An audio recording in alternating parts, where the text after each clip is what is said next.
Ladies and gentlemen, welcome to episode number 6 of the one and only Shot of Nostalgia, brought to you by the Turnbuckle Tavern. I'm good old Mike Belcaster, and as you can tell, we got a little holiday seasoning on this bad boy for the one and only Barbed Wire Hoodies, rocking it, and Chokeslams, man. I'm good old Mike Belcaster, and as always with me, my partner in crime, my tag team champion over here, the one, the only...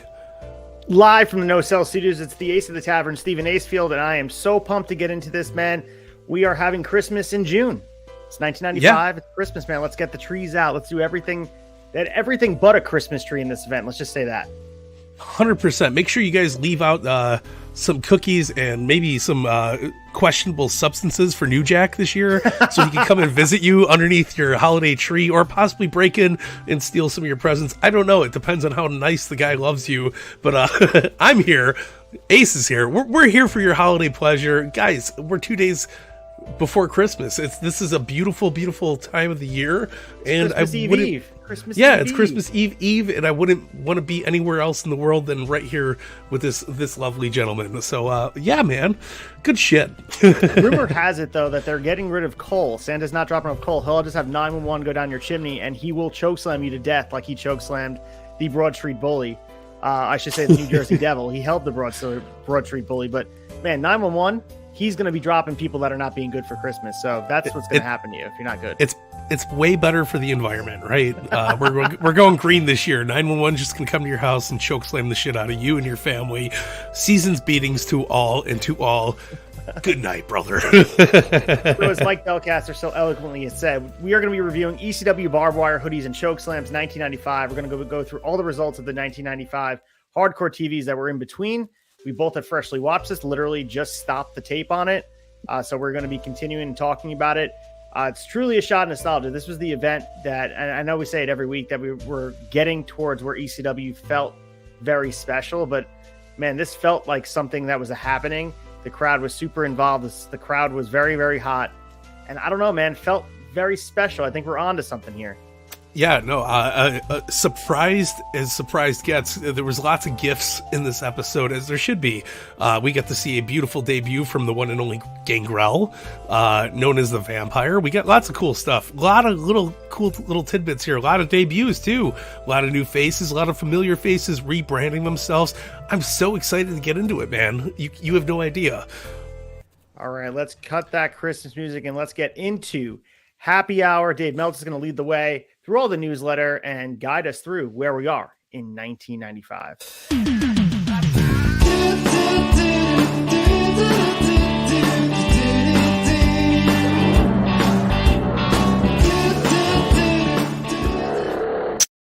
Oh, it's a special Christmas Dusty this year. I mean, will Dusty be able to get down your chimney? Is that happening or no? I mean, he's got the slim pickings that to get down there and deliver all the goods for all the boys and girls out in America, out in the world, Daddy. Dusty Rhodes would make a good Santa Claus. I think he would. He would. I mean, officially in my heart, and I'm sure a lot of the NXT roster's heart, he is Santa Claus. He's the guy that brought all the bearing gifts for the WWE young disciples. So I'm happy for Dusty. I'm thankful for Dusty. Let's just give Dusty some Christmas love here, right? Let's always do that. Let's get to the May 22nd, 1995 newsletter. And let's start with Diane G. As we talked about it, as our friends in Japan that are utilizing ECW talent. They announced its second tour from 5/27 to 6/4 with Sandman, Public Enemy, Jason the Terrible, Pitbulls, Hollywood Boogeyman, who's also known as JT Smith, Gravedigger, and Mr. Niebla from EMLL. So they are utilizing a lot of ECW talent. Paul Heyman is working collaboratively with them overseas. We have barbed wire match between Jason and Digger. We have Public Enemy versus the Boogeyman and Pitbull Buster. This guy was a Pitbull just for one night. He was Pitbull Psycho Mike in a tornado match back last year, 1994. And we also had another dog collar match with no ECW guys involved, but a lot of influence from ECW here overseas in Japan, WING, and our good friends over there. So we're seeing a little bit of Forbidden Door stuff with Paul Heyman. Yeah, I mean, who more forbidden to open doors than Paul Heyman himself, especially back in the day. So it's good to see it. Happy to see the guys from ECW making their rounds. Very fun stuff. I don't see anything on this card where I'm like, I'll shit all over it. It looks like a fun time. So we also talked about Bill Alfonso at length last week, and Meltzer talks about what they're actually doing with them, and we recognized from the start what they were doing, but Meltzer puts it in his words. Bill Alfonso doing a ref gimmick debuted on the 513 ECW Arena show, doing a gimmick where he was sent down by the State Athletic Commission to make sure the rules of wrestling are enforced, and if anyone were to hit him, then the promotion would be shut down. So Bill Alfonso getting lots of heat. We'll touch on him a lot because he's in the show as well. Just, I guess, closing the loop on here with Bill Alfonso. I mean, genuine heat. Feels like he's an important character, and he's going to be a staple in ECW television going forward. 100%. And obviously, we see it in the future. He becomes a bigger name than just referee commissioner Bill Alfonso that's just sitting here kind of mucking up the waters in ECW. So happy to see him kind of do his thing here, but I can't wait for the future as well. So we have some shakeups happening inside the organization. We have Paul Heyman, who's always striving for more power. He is trying to get out of just being an on-screen character and more behind creative and actually trying to gain ownership of ECW. So this has been rumbling in the newsletter. Started last week. Now it's really getting going here. And Meltzer says nothing officially new organization-wise.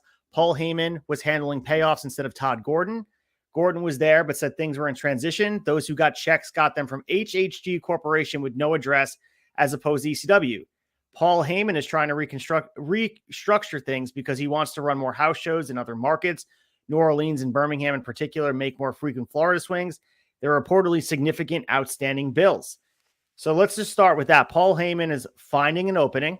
He sees an opportunity, and he's just doing payoffs. Nothing, an innocent thing. I'll help you out, Todd. I'm going to hand out the payoffs to the boys.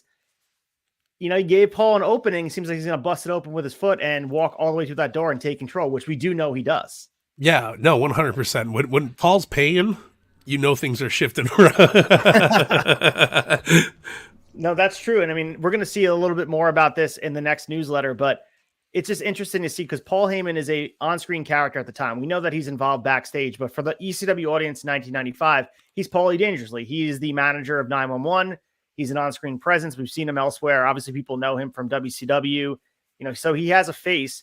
And his story. We don't have to go through how he's gotten to whether he was a photographer back in the day for WWF and, works his way through and rises from the bottom. So as a young kid, he always had aspirations for more. And I think he recognized the potential of ECW and wanted to expand them. And I touched upon that with all he talks about New Orleans. He talks about Birmingham. He talks about all these other places. I don't know, man. It seems like he bit a little bit more than he can chew. Yeah, typical Paulie, right? As we all learn in the future. All right, so the 6:30 show at the Lackawanna Stadium in Scranton, Pennsylvania was canceled because the stadium got new AstroTurf, and the only way they would let ECW do the show was to put a tarp on the field to protect the turf, all which would amount to a $9,500 cost. So ECW right now is attempting to get another stadium in the area for a ring surrounded by a fire match with Cactus Jack and Terry Funk.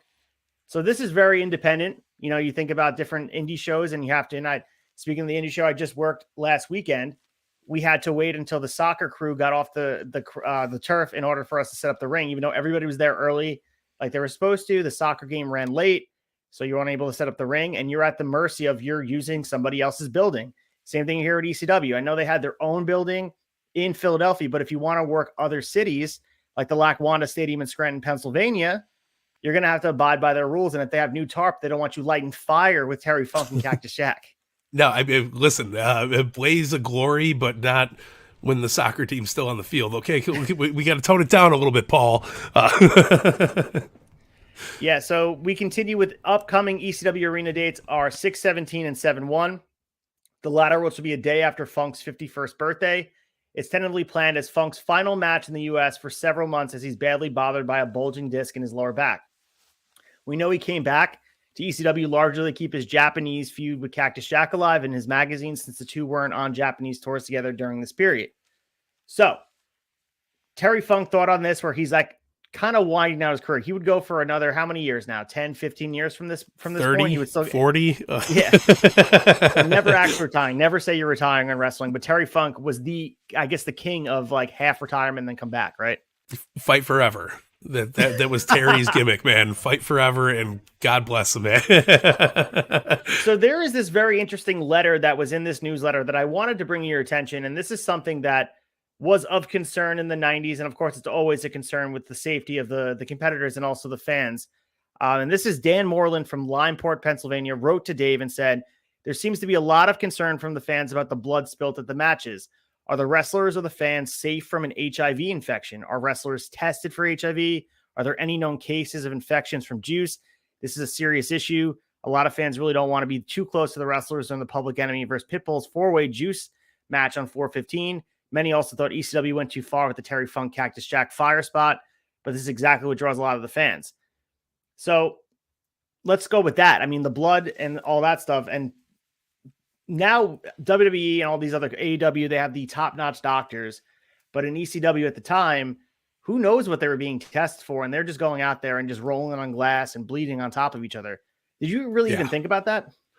I mean, at the time, no, but I mean, you probably should, especially with people like Axel and Ian Rotten running around.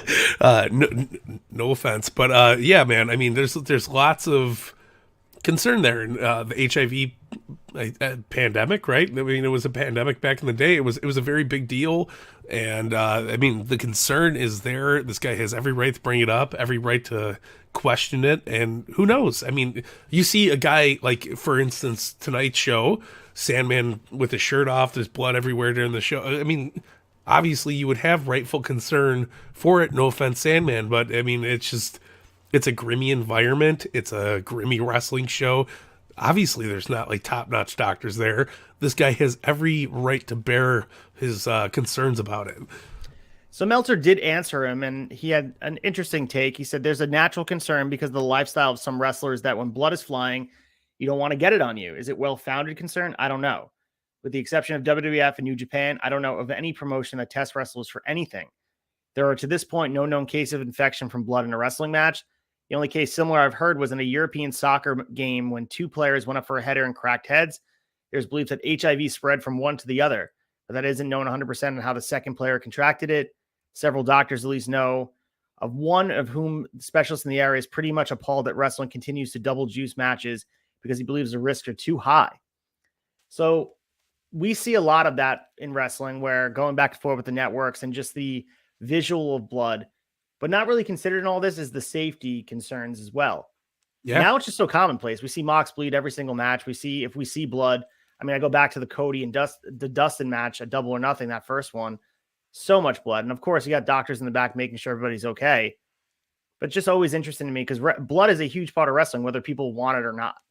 No, absolutely. I believe a lot of the concern falls on the talent as well. You should be getting, health checks as regular as possible. You can't necessarily rely on the company to do that. It's got to be a spoken word community between the workers, right? So Cody and Dustin should be very well informed about each other's health and all the risks going into it, especially if you're going to bleed that much during a match. I believe you have to take it on as your own thing too, not necessarily fall back on the company's health protocols or whatever. It's got to be a personal thing too. So if New Jack's wrestling so-and-so, he should be like, yo man, I have the HIV, let's figure it out. And maybe I won't bust my shit open, or you don't bust your shit open. There's a lot of that. But yeah, I think it's a group effort here, not just the doctors. Yeah, I don't know if we'll ever see blood be completely eradicated from wrestling, because I know WWE at this point, it's very rare to see blood in WWE. I can't remember the last time a match in WWE had blood. Yeah. AEW, we see it frequently on pretty much every Dynamite. There's at least one person that has blood, whether it be on their mouth or busted open. We know, like I just mentioned before, Moxley gets busted open quite frequently. But there's a lot of people in wrestling fans that believe blood has a huge part. And I was thinking about this, and I liken it to hockey fights where we know the concerns of hockey fights. We know the people in the head injuries and all that goes into it. It makes sense to get rid of it. But at the core of what it is, it's part of the game, just as blood is part of wrestling and telling story. Of course, it could be overused. Of course, it should only be done when it's in a safe environment. But I think it's vital to telling stories. And I think it's important to remember that when people are like, no, just get rid of blood. They shouldn't bleed. Well, that's not pro wrestling if you don't have blood. No, 100%. I mean, you have a match called Blood and Guts, a la War Games. You can't just take the big adjective out of it. Same thing with hockey fights. Hockey fights are a draw. The reason why I'm a hockey fan to the bare minimum that I am is because I used to go to the games with my dad when I was a kid, and I would see guys beat the shit out of each other, and I was like, oh, this is fucking awesome. The two go hand in hand. You kind of can't take it all away. You got to kind of just minimize it and try to make it as acceptable and less barbaric as possible. Well, it's similar to hockey fights. People look at it on the surface and say it's just, barbaric, and it's just about the contact, and people are just watching it because they like to watch that type of action. But really, if you go to the reason that hockey fights happen, it's building momentum, it's building camaraderie, it's changing the pace of a game if you're down. So if you're not a full-time hockey fan watching, it just seems like they're fighting for the sake of fighting, but it's strategic. Same thing with blood and matches. I think when it's used appropriately and it's used in the right spot, it could really take a 4-star match, to use a rating scale, to the next level and tell a story and really build sympathy. Going to the Ruthless Aggression era and the Attitude era, maybe they were using blood too much. Maybe they're using too much blood here in ECW. Yeah. But that doesn't take away that dynamic that it could be used as something to help enhance a story. And I would like to see still continue to be used in a blood feud. It's kind of weird to watch a War Games match at Survivor Series when there's no blood. I mean, 100%. It's crazy. That's a weird thing. And I know we're in 2022 and wrestling's different, but if you're going to do a War Games match, you're going to do a cage match, you're going to do a hardcore match, I feel like it goes hand in hand. Then don't do it if you're not going to have blood. No, 100%. And I also think, like, akin to the Briscoes FTR, like, it falls in, like, you have such a powerful, impactful feud going on. You kind of need the blood as part of the equation to the payoff. You know what I mean? Like, you don't necessarily want to see blood all the time. You don't want to see it happen every week, blah, blah, blah. We could argue it back and forth forever. Mox does not need to bleed every time he sneezes in the ring, but it just goes back and forth. But I think it really does add a different color to the overall picture that they're trying to paint in the ring. A la, FTR and Briscoes, they utilize it correctly.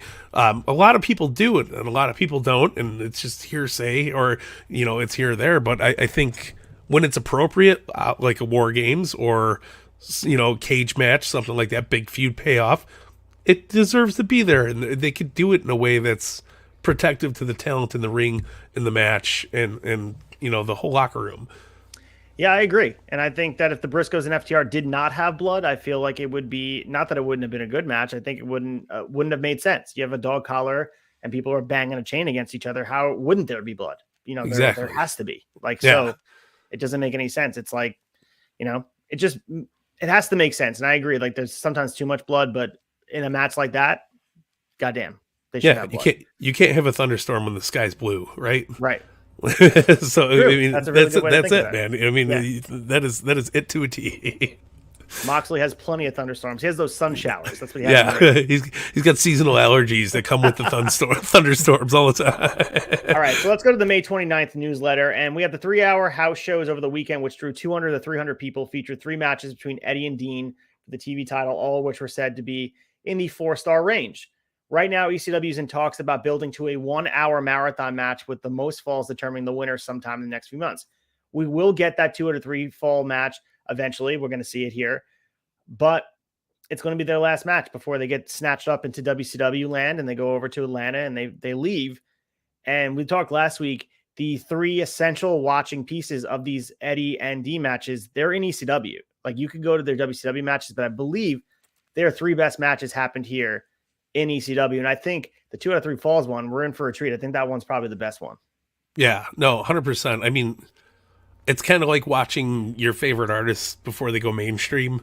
Like we could pick a million bands out. Like their prime is when they're that underground, still hitting the small clubs band, but once they start playing big arenas and they start doing festivals, kind of sucks the fun out of it. Like, you don't want to go see your favorite band for 30 minutes on an Ozfest or whatever it is, Warped Tour. Like, it really takes away the whole drive of it all. You want to see them intimately. You want to feel that same shit that you fell in love with the band with. And same thing with Eddie and Dean. And listen, I'm sad to see them go on to the WCW, WWE pastures, but this is where the magic happens, is right here in ECW, Mick Foley Pop.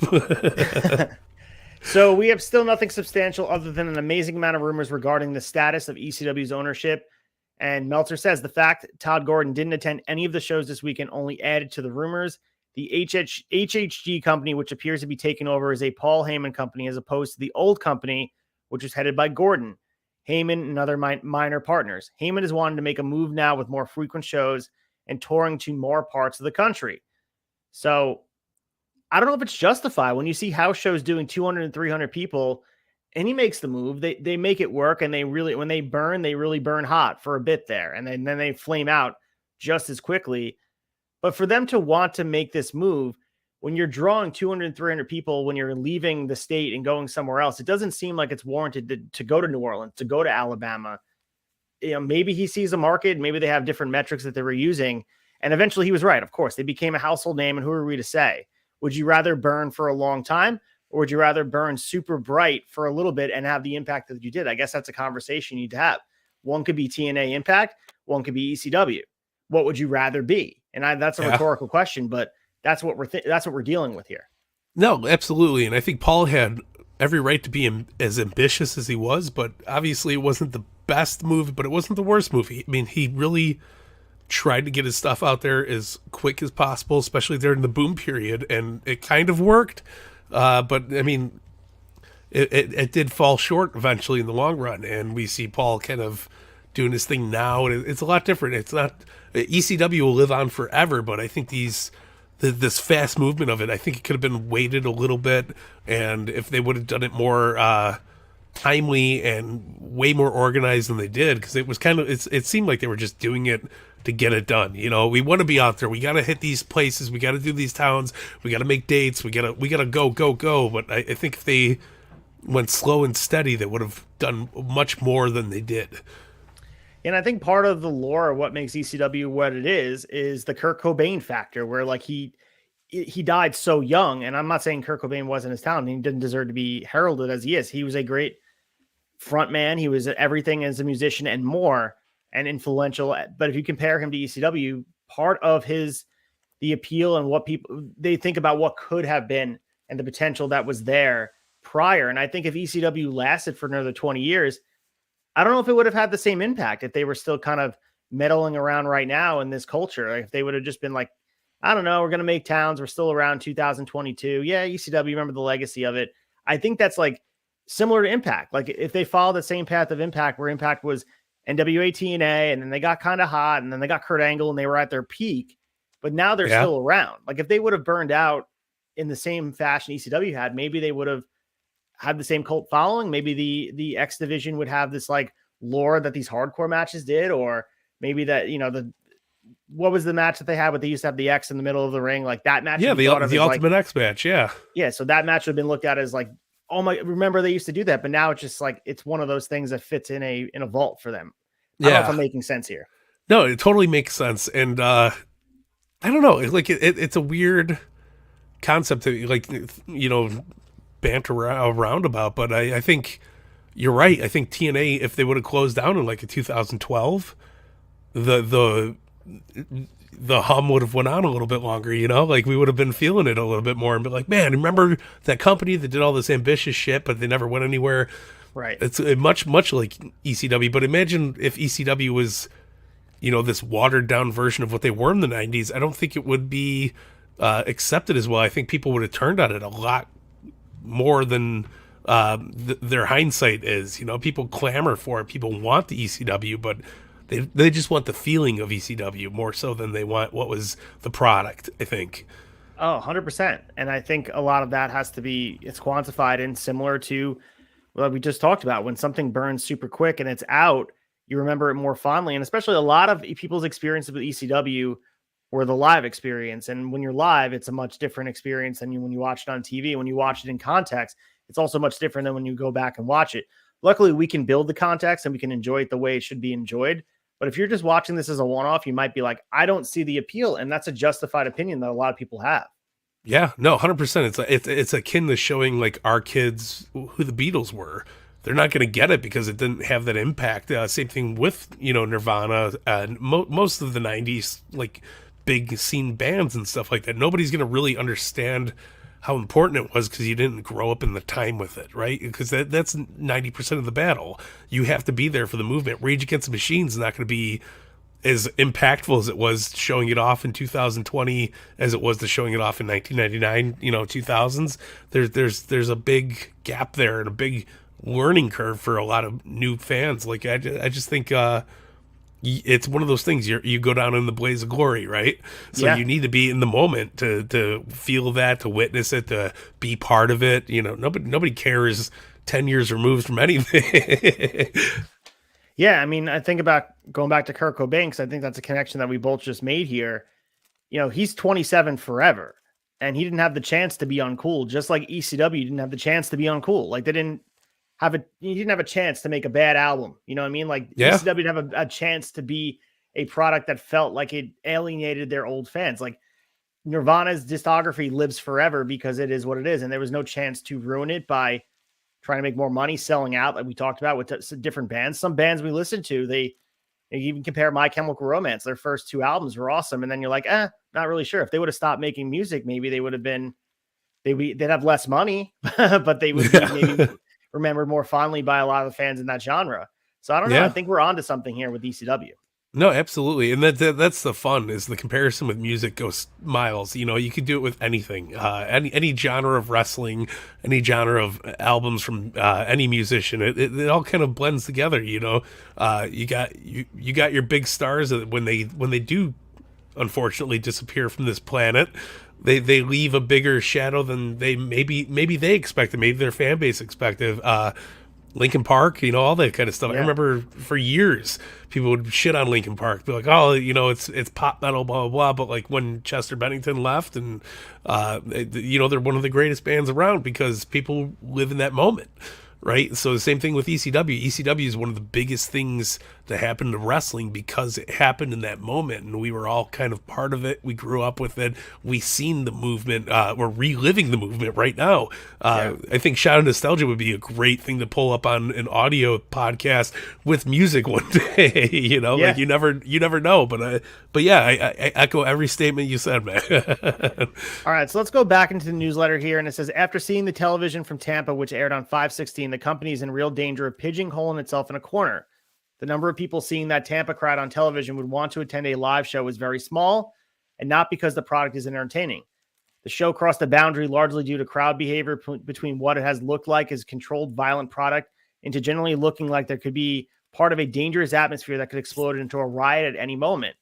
Even if they like the product, most people seeing that would rather either stick to watching it on TV or not watch it at all. So this has been kind of popping up, and no one really thinks about that part. Everyone waxes poetic about what the ECW arena was and all these lively fans, and spill blood, not beer, that front row sign, which need to recreate that at a GCW show. I loved it. But I guess there was a piece of that too. When you have the casual wrestling fan that's used to watching WCW or WWF and you want to transition them over, they're excited by the product. But imagine them walking into the arena. I guess it's the same thing as walking into, a hardcore show or a death metal show, and the people around you feel like they're intimidating, even though it's all love most of the time, where people are there for each other and it's just the environment, hazy, smoky, smells like beer and cigarettes. But I think that's a big piece of why they can't grow past to where they're going to go. And he used the word pigeonhole, and I think that's appropriate. Yeah, no, I mean, we were talking about it last week, and a very, maybe not relevant story, but very relevant story. First time I ever seen Slayer live. I was probably like 10, 11, something like that. Some guy was like running into the pit, and he was doing PCP on his way in. And he's like, like all jacked up, and like it's intimidating to be a part of that crowd in general. But you see shit like that, and you see people getting towed out and stretchers and shit. You're like, what the fuck did I just sign up for? But then, if you keep your distance, you still enjoy the show. but it's still very like uncomfortable no matter what, like kind of your first impression getting into that kind of shit. And like, yeah, you don't want to do it, but you want to do it. And I totally understand the sentiment here. Well, it's interesting. What makes them so cool and so edgy is that environment. If you take that environment away, we watch the shows in Florida. They are trying to mimic what's happening in Philly. But if you water down the product to make it a family friendly, which is what it takes to grow, we've seen that with WWE. They had to go a certain way to grow exponentially.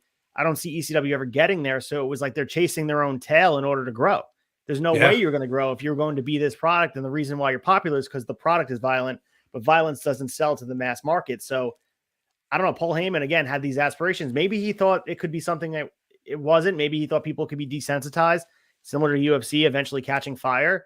Maybe he saw that, but I don't know. I don't think they would have ever been ready for what he was giving on a mass market. You turn on Channel 5. I don't think Fox would ever sign up for this, ever. Yeah. No, me neither. All right, so let's go to Shane Douglas doing a gimmick where he says he wants to turn ECW into a clean wrestling like WWF with all the rules strictly enforced and won't take objects from the fans. We know he's turned heel. We see the Bill Alfonso thing. They recognize that the heat is working with him. Shane Douglas is getting heat anyway, so they're using that as well. Obviously, utilizing the newsletter to their benefit, utilizing the smart fans' intelligence to their benefit by getting heat because they believe he's leaving. So I think this is a good thing to do. And using WWF without saying WWF, it's similar to Razor and Hall, Razor and Nash using without saying WWF. You know who they're talking about. Yeah, the big guys, you know. All right, so let's go here with the June 5th newsletter. We get Cactus Jack did an awesome interview on this week's TV show talking about being days away from his 30th birthday, seemingly to shove the idea into the faces of those who have predicted he'd never make it in a wrestling or be in a wheelchair before this point. I only put that in here because 30 years old as Mick Foley is it's just wild to think about him wilding like that. A lot of miles by 30. And he even mentioned it too, being a wheelchair before this point. Foley is lucky to be walking to this day. Luckily he was able to get the care he needed to be there. But, you know, I think WWE is to thank for that he was working in that environment for the latter half of his career. Yeah, minus the rock chair shots at the Royal Rumble. I think you're correct. Yeah. Or the Hell in a Cell. We could go back and forth. But you know what? Foley is a very, very tall and large drink of water. I don't know if you ever met him in person, but he's huge. Yeah, he's huge. Yeah. So like he's got a big body to take a lot of big punishment, and I think it worked out better for him, even though he still struggles a little bit to tie his shoes and whatnot. I thank Foley for everything he put on the line. I love Mick Foley was one of the biggest reasons why I fell in love with the business, the believability, all this, the physicality he went through. I love Mick Foley, so I'm glad to see that he lived many miles past his 30th and is still walking to this day. So a big bang bang to the champ. So we have another letter here from Paul Sadowski from Perth Amboy, New Jersey, and he's very angry about the fans in the ECW arena chanting at Sabu. So I wanted to add this here for perspective from someone that was there that didn't feel the same way as the majority did in the ECW arena in Philly.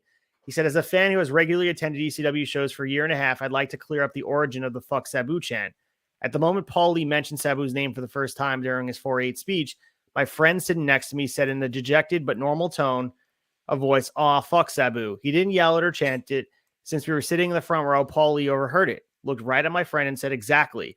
The chant began immediately after that. Paul Lee didn't incite it.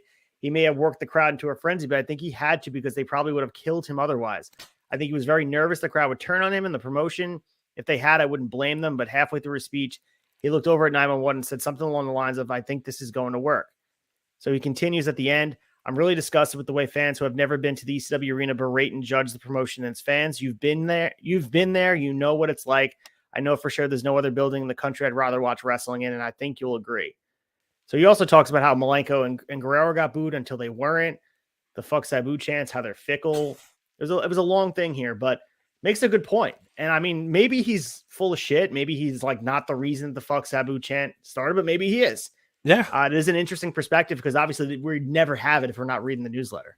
No, 100%. Listen, it could have happened easily. I think Paulie would have definitely went this direction and been like, oh, hell yeah, let's go with that. You know, like it's one of those light bulbs that clicks in the moment and you just kind of fall through with it. But yeah, man, Paul from New Jersey. I listen. Thank you for your input. Yeah, when I saw it pop in, I was like, I got to talk about this here. And I know we keep circling back to the Sabu thing, but it's a circular thing that I feel like it's not going to end until he comes back. It's something that's it's going to pop up in the newsletter because it had ripples, it had waves, and I think people need to think about that. Just as we continue to talk about CM Punk, that's the Sabu stuff keeps prodding itself out. It's the biggest news story in '95 aside from the Hogan stuff and all that good stuff. Yeah. All right. So the June 12th newsletter says lots of rumors, but little of substance regarding the ownership and the future of ECW. What we do know, which is very little, is that HHG, which is now the company signing the checks as opposed to the old ECW company, which was owned 50% by Todd Gordon and the other 50 by Paul Heyman, is now a company just owned by Heyman. Both Paul and Todd Gordon are looking for investors that both seem to expect a new deal will be finalized within 1 week. Todd Gordon said that 90% of the debts have already been paid off, and the total of the debts outstanding is now less than $15,000. Gordon also said, contrary to rumors circulating, that he would, if he should be out, run in opposition to Heyman. Actually, in any kind of corporate buyout, they usually have the provision of a non-compete. Gordon said the heat between he and Heyman had been blown out of proportion, and whatever disagreements they've had are no longer, and they are no stronger than the regular disagreements they have regarding swearing over the PA and the amount of matches per show which contain blood and brawling outside the ring. So Todd Gordon and Paul Heyman, and Todd Gordon is the original, right? He's the original guy here. And now at this point, we're going to be moving towards a Paul Heyman run era. It's crazy. Listen, Todd has every right to be at, full ends at face to face with Paul about the shit that he doesn't like. And it's good to see it moving on. I will say I'm grateful that Paul took over. But Todd Gordon is not in the wrong here. So at the end of the newsletter, we have notes about Chris Benoit working WWF tapings. And the word said, nobody from ECW had any idea Chris Benoit was going to work the WWF tapings. ECW had been planning on building its key issue over the summer as a Benoit versus Guerrero feud. Seems like Meltzer believes that he's going to be signed by WWF. Doesn't happen. We eventually see him stay with ECW and then go over to WCW prior to making the departure to WWF. But imagine Chris Benoit in 1995. Talk about Sabu walking over to WWF. I don't think they were ready for Chris Benoit either.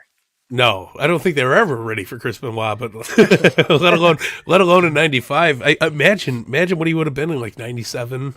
The Rumble ticks and Pegasus Kid comes running down the ramp.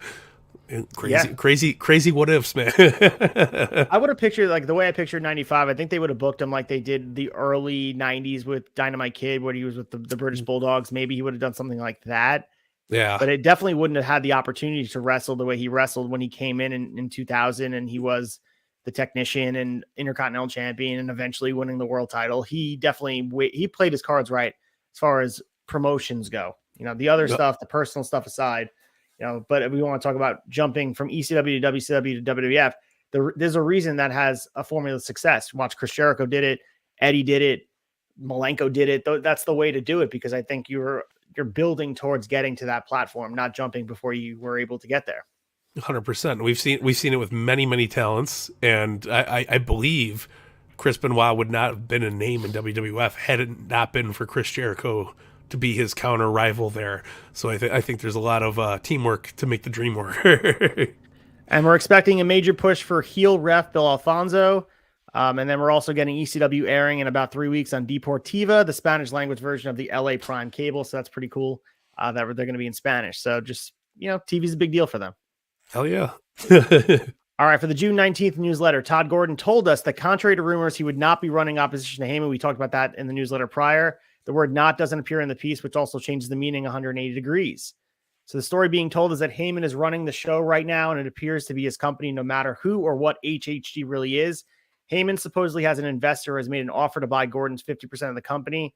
The figures have gone back and forth in regard to negotiations, but that no deal has been completed at press time. Gordon himself was looking for investors to stay involved, but indicated by the end of the week that was less likely to happen. Gordon will likely remain doing some office work in his figurehead commissioner role on TV, whether he retains ownership or not. At press time, the company's checks are still from HHG, but that's supposed to be a temporary situation. Several claiming that Gordon claims debts have been paid off at this point, and it's down to 15,000, which is probably not true. So this is all happening. There's a swirl of jockeying for position. Todd Gordon, who this is his baby too. Like, let's not forget, like he is influential. There's a reason why his name is hanging up in the rafters at the 2300 arena in ECW, and pretty cool that they had that reunion, by the way, this weekend. I don't know if you saw the pics of that. So that was really awesome. Yeah. Serendipity that Shot Nostalgia brings our way. My good friend Hoobie made the travel from Queens to Philly right after, but I digress. But there is a lot to go on here with the jockeying for position.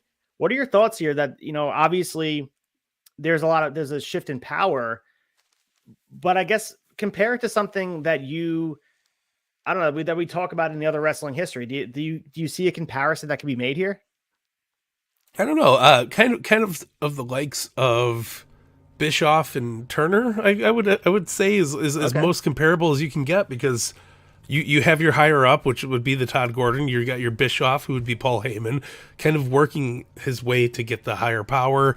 I mean, not be the commentary guy that he was. I mean, listen, Bischoff's thing was a lot of it was shtick, a lot of it was storyline, and but listen, I think Paulie had a better vision than Todd Gordon had.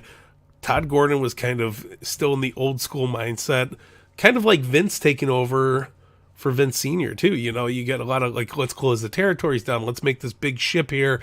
Paul was still in kind of that revolutionary mindset, and I think having Paul kind of come in and sweep things under Todd Gordon, I think was a good thing for the company. But I mean, time could only tell. History could repeat itself. History could go back and change itself. We have no idea. If Todd Gordon was running ECW until 97, 98, who knows what would have happened. Maybe we would have had a completely different product. But I think Paul was on the cups of historical change in the time zone or the timeline. And I think we kind of got involved in that. I think that's what made ECW such a big commodity. So WCW is on the books trying to get Tommy Dreamer onto their roster. So that was interesting to read. We also had Sabu talking to both Heyman and Gordon about coming back, which would fill a major, almost unreplaceable hole left if Benoit does go to WWF. This is according to Meltzer. And Heyman is said to be leery because of what happened, believing an example needs to be maintained, while Todd Gordon disagrees and wants to bring him back for the financial gain. So very interesting to hear that, and that might be some of the root of their disagreements. Things like that, they can't get on the same page with that, where they both have different ideas of what would be successful for their promotion. So Heyman continues about a AAA connection was set up this past week between Paul Heyman and Conan, which was originally going to make a surprise appearance at the 6-9 ECW show in Philly. Conan, who was in the U.S. that day, missed the show due to a family emergency. While no dates are confirmed, Conan is supposed to work with ECW starting perhaps as early as the late summer, and Heyman is interested in working through Conan and booking other AAA wrestlers, in particular Rey Mysterio, Psychosis. While those two in particular are much smaller wrestlers than U.S. fans have seen, they probably would get over huge at the ECW arena, and a AAA connection would give the group access to any number of wrestlers that can plug in any gap left by anyone leaving. Dude, Meltzer nailed that. Like, he got shit from people. He recognized that these Mexican stars from AAA would be hugely successful in ECW, and we got to give him credit when it's due. Absolutely. I mean, look at the careers that both men had. I mean, Psychosis, not as 5-star career as Rey Mysterio, but still, I mean, he did his justice in ECW, WCW. I'm all here for it, man. And the other thing that gets missing here, and we'll talk about what the downfall of it is the good part about plugging the holes, because that's what they've been running into. We watched Eddie have to work double duty when Chris Benoit couldn't make it. You know, a small roster. If you're able to just call guys in and be like, all right, we need you to fill this date, you have an endless amount of supplies of different guys that can come in and be interesting to your crowd. 100%. So the downside is, of course, money. The question is who is going to pay for all this, and what is going to pay for this? Outside the ECW arena, ECW crowds aren't self-supporting given the use of the name talent, many of whom are fly-ins. Some question whether even at the arena with full houses, that would all the fly-ins at shows are truly a financial success. Point of the current situation is proof they aren't. So Meltzer continues, with the exception of a few shows at the ECW arena, the group has yet to draw 1,000 paid to a show. Although Gordon and Heyman both downplay this aspect, those in periphery of the promotion talk about the group having lost a considerable amount of money with no turnaround in sight. So we talk about deaths, we talk about all that, but at the end of the day, if at the best possible show you're not drawing 1,000, and you're not Yeah. making money anyway, it makes you wonder what were the thoughts of just expanding so quickly elsewhere. Like, shouldn't you just kind of shore it up at home, make sure you have people hanging from the rafters in ECW to make sure turning people away? That just wasn't happening. So why are you trying to move elsewhere? No, and especially so early on, like we're talking 95, right? We're not talking 97. We're not talking 98. Not when wrestling was actually booming. Very weird that Paul would want to move so fast, and not discrediting what he was doing and not discrediting what he did for the business, because I think ECW kind of jumping the shark made them such a big deal, right? Because like, I mean, I was happy when they would come to the little arena here in Chicago that was 45 minutes away from Chicago in a basketball court. It was great shit, but I think he saw bigger than he could eat. His stomach was bigger than he could handle. I think he jumped the gun really fast, maybe just trying to get bigger and bigger, like WWF, WCW. Maybe touring was a big deal back in the 90s, so I would assume that was where his head was at. But I don't know, man. I don't see the concept of going to so and so place when you're only drawing like 250 people. It makes no fucking sense business wise. We see more mention of pay-per-view and why that's a huge profitability market that they need to tap into. And obviously they don't get there until 2 years from now. So we'll put a bookmark in that. But let's go to Smoky Mountain Wrestling. The Gangstas' final night will be 6/16 in Knoxville in the triangular match, as they've given notice and leaving ECW to Killer Kyle and D'Lo Brown, who works part of the ring crew. I thought that was funny, are staying. So Smoky Mountain Wrestling getting a little bit of feel here. The Gangstas, the final night, it was written on the wall. They were showing up in ECW. The impact that they're going to have is going to be immense. So I would love, when we're reading this about Smoky Mountain, I wish there was enough that we could cover Smoky Mountain, because that roster was stacked. I didn't even know D'Lo was there, and the fact that they mentioned he's just part of the ring crew, it's just hilarious to me that we see that name pop up. Yeah, no, he's living the dream, man. It's true. So we have a little bit more in the newsletter, and then we'll get into getting our fix, and a little bit longer newsletter. So thanks for bearing with us, guys. A lot of news to comb through. We have Cactus Jack and Ian Rodden had a really weird match. Cactus said ECW fans have seen him shed enough blood for one night, and he deserved a break and would give people a scientific match. The crowd booed, and Cactus and Axel started telling him if they didn't like it to go home. When fans would get antsy, Cactus would start insulting them. At one point, Cactus started leading the crowd in chants of boring over the house.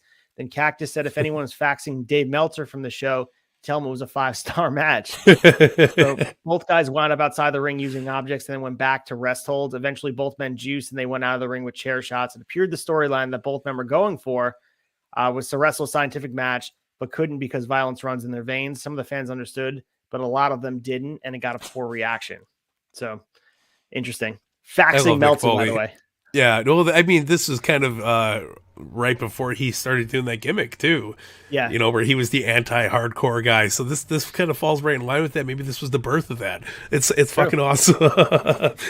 So we continue with Taz. To get over Taz's gimmick change, he is now wearing a crew cut and wears normal tights and wrestling boots, looking somewhat like a shorter version of, you guessed it, we made the comparison, Rick Steiner with a better tan. When the ring announcer on 6ix9ine said, let's hear it for the Tasmaniac, 911 gave him a chokeslam for calling him Tasmaniac, which seems is going to be a thing for a bit now. So they're trying to do the full rebrand. We talked about it last week. Taz is going to be Taz. We're going to get the FTW guy. We're going to get the real Taz. Yeah. And obviously the Gangstas are headed in, presumably to feud with Public Enemy. So nailed that. We knew that was going to happen. That's their debut. And then the final thing I want to talk about here is a letter that was written to Meltzer about blading. And this guy is supporting, and we talk about blood all this whole episode. So I feel like this kind of ties it together. And this is Lou Pickney from Nashville, Tennessee.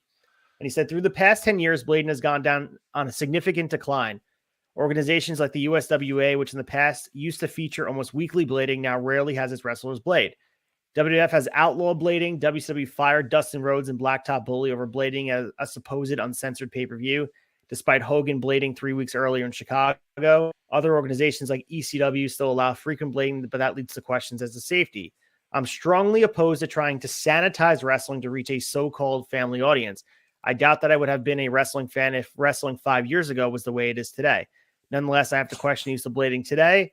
With the deadly threat of HIV, I wonder if it's responsible to allow wrestlers to have open cuts and risk the transfer of blood. and also possible transfer of AIDS virus. If a wrestler contracted AIDS from blading, could the promotion be sued by the infected wrestler? So this is like, Woo. obviously in the news, right? Like this, to build Yeah. context, we want to talk about context. That's what's going on in the news. Meltzer does reply here, and he says, it depends on the circumstance. Potentially, if a wrestler contracted something through blading, I think under the right circumstances, you have a strong case. It won't be until we have an example of a wrestler doing this through shared juice that there's any chance of blading will be stopped. And even then, given the skeptical nature of wrestling, the person contracting the disease would probably be believed by everyone to be a closet homosexual. That's what he wrote here. And the story they got it from shared blood wouldn't be believed anyway. So this is, again, 95 context. This is what, what Meltzer's saying, but interesting enough, this is a big piece of what people are talking about. No, it's absolutely wild. And like to put it into today's language, it would be like, should wrestlers wear a mask while they're wrestling so they don't contract COVID? Not saying COVID and, HIV were the same, risk, right? It was a lot different back then. I remember when my mom was telling me the story about, she was allergic to some medication she was taking, and they brought her into the hospital. They thought she had HIV, and she didn't. She was just like, I'm sick. But they, much as we are seeing now, like they put you in quarantine, they lock you down, they try to cut you off from society to make sure that you're not transmitting to other people, because they were scared about it. In the 90s, this was a very, very big deal. It was huge. It was all over the place. This would be the COVID of that generation, right? So it's crazy. Yeah, it's just interesting that it keeps coming up, and obviously ECW is all about the blood and guts and all that stuff. So yeah, it's what withholds them from getting there. And we talked about them being able to transition to be this bigger entity. They can't be that unless they sanitize themselves, and then they still wouldn't be as popular with their diehards. So it's like a catch-22 for them. Yeah, 100%. And this is a big deal. While like Abdul the Butcher was kind of pushed aside as a main eventer, because they were worried about these kind of things, and he was a juice guy, so it's crazy to see how impactful it was, right? It was a big deal, and it should have been a big deal. But I want to know what kind of wrestling this guy was watching in 95, 92, that he's saying wrestling was watered down in 95, because we had some good shit back in 95, and it's way, I mean, we're looking at preschool nowadays compared to what we're watching here. I mean, we made an event at the show with a goddamn barbed wire death match between Cactus Jack and Sandman. So, bro, hit us up. Let us know what you were watching back in the day. All right, it's time to get our fix. Let's talk about ECW Hardcore TV from 5/16 to jump off, and then we're going to get into all the results, all the storylines, and then, of course, getting to why we're here. Barbed Wire, Hoodies, and Chokeslams. Let's get our fix.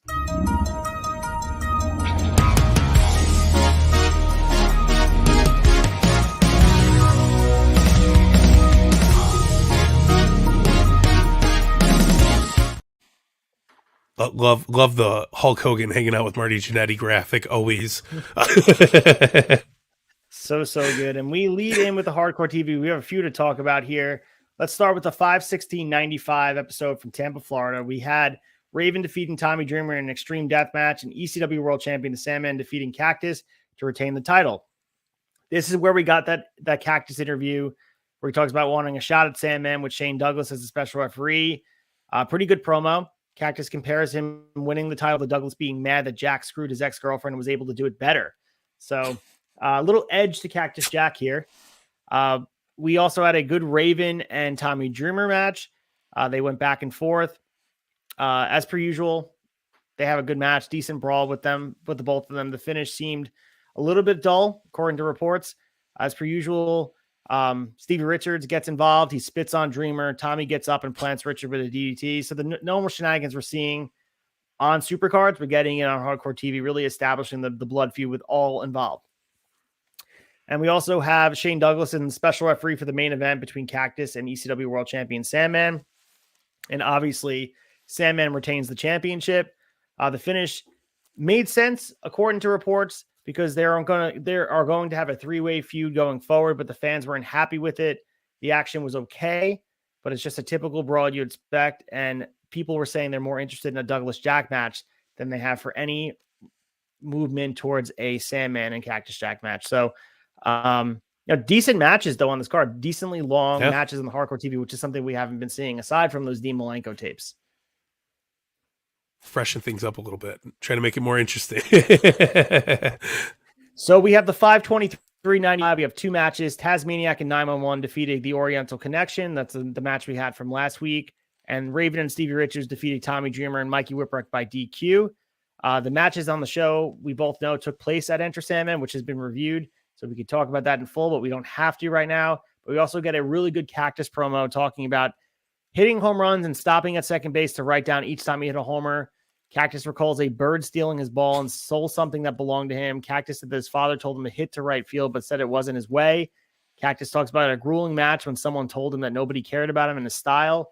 So a really heartfelt promo with him. I don't know where he exactly was going with the baseball analogy, but he was trying. He was really trying. Yeah. We also had the 530.95 hardcore TV. We had Eddie Guerrero fighting Dean Malenko to a 30-minute draw, as we've seen before. And the Sandman defeated Cactus Jack to retain the title. So we also get the appearance of Taz. So we see the change of Taz here for the first time on hardcore TV. He shows himself on TV to be this more wrestler, not an over-the-top character. And we continue to see matches from big shows on the TV product, which isn't a bad thing as we talk about on a weekly basis here. But if you're a hardcore TV consumer, you see Cactus Jack losing on a weekly basis, and eventually they're going to have new content if they want to be sort of expanding. So that's sort of the catch-22. You're saving money by when you're just showing the matches on TV as the old matches, but at the same time, you have to find a way to freshen it up and have something new to show the audience if you want to become a bigger entity. Like WWF at the time was making new content constantly. Yeah, 100%.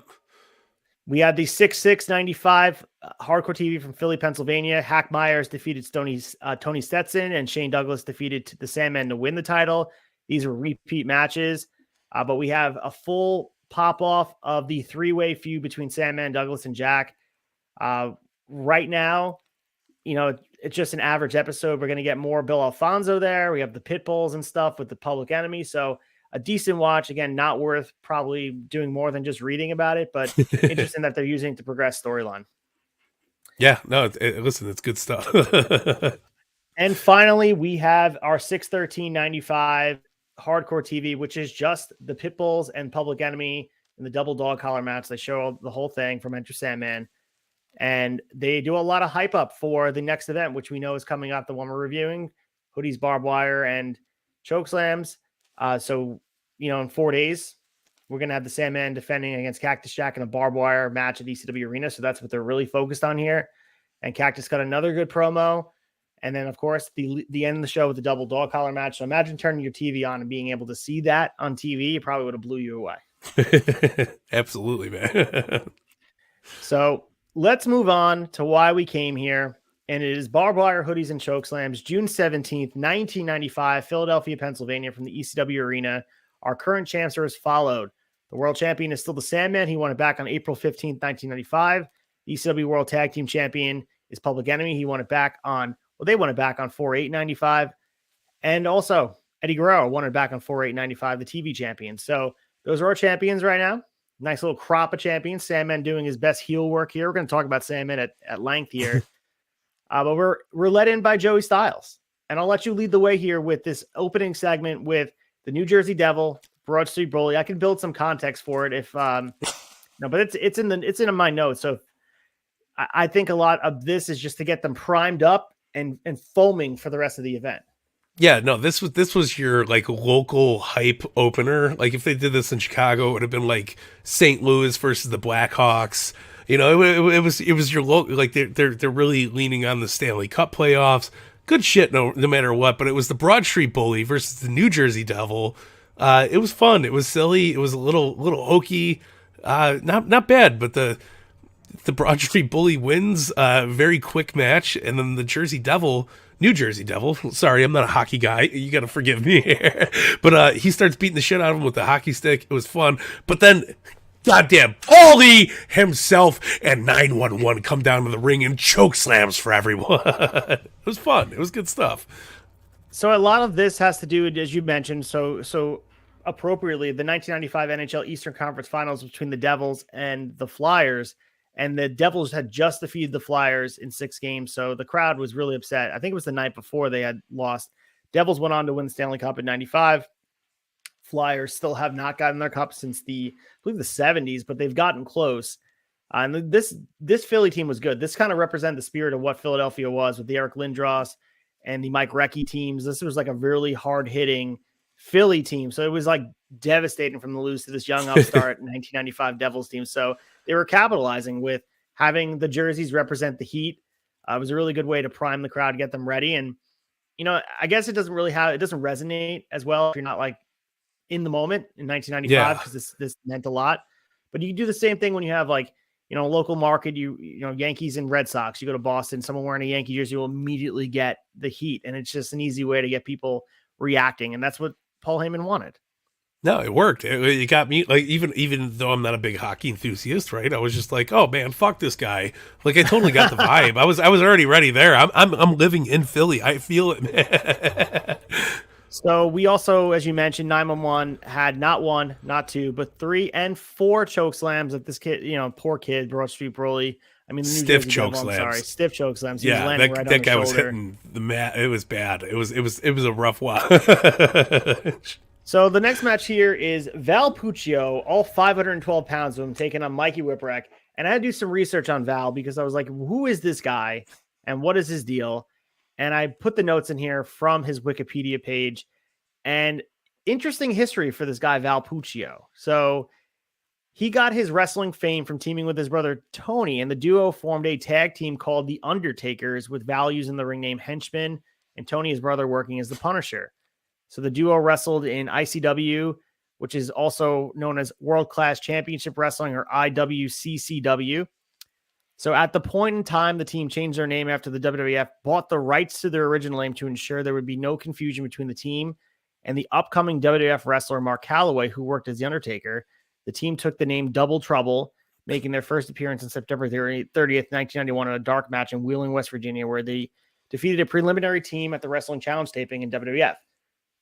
So I thought this was very interesting that they held the rights to The Undertaker and were reluctantly giving it back to him when he was ready to use it in 1990.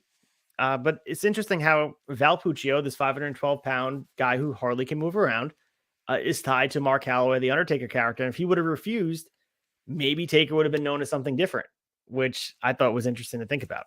Yeah, no, 100%. I thought we were going to do like full circle, and this was going to be Big Val from the FBI. I thought for sure it was. Yeah, but totally not. Looked like, yeah, it must be his cousin or his brother or his step something. It's somewhere in the line. I feel it's there. So I guess what we need to understand about this match is Val Puccio is just a really big guy. They bill him as 5'12". He can hardly move.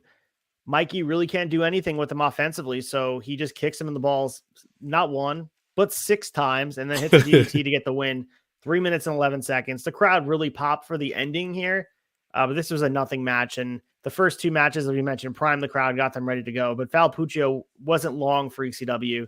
Unfortunately, he passed away in 2010. I was seeing what he was up to around this time, but he had a lot of traction with his size. Let's just say that he was able to get a lot of bookings for a bit because of his size, and the people were giving him a chance because he was a spectacle for sure.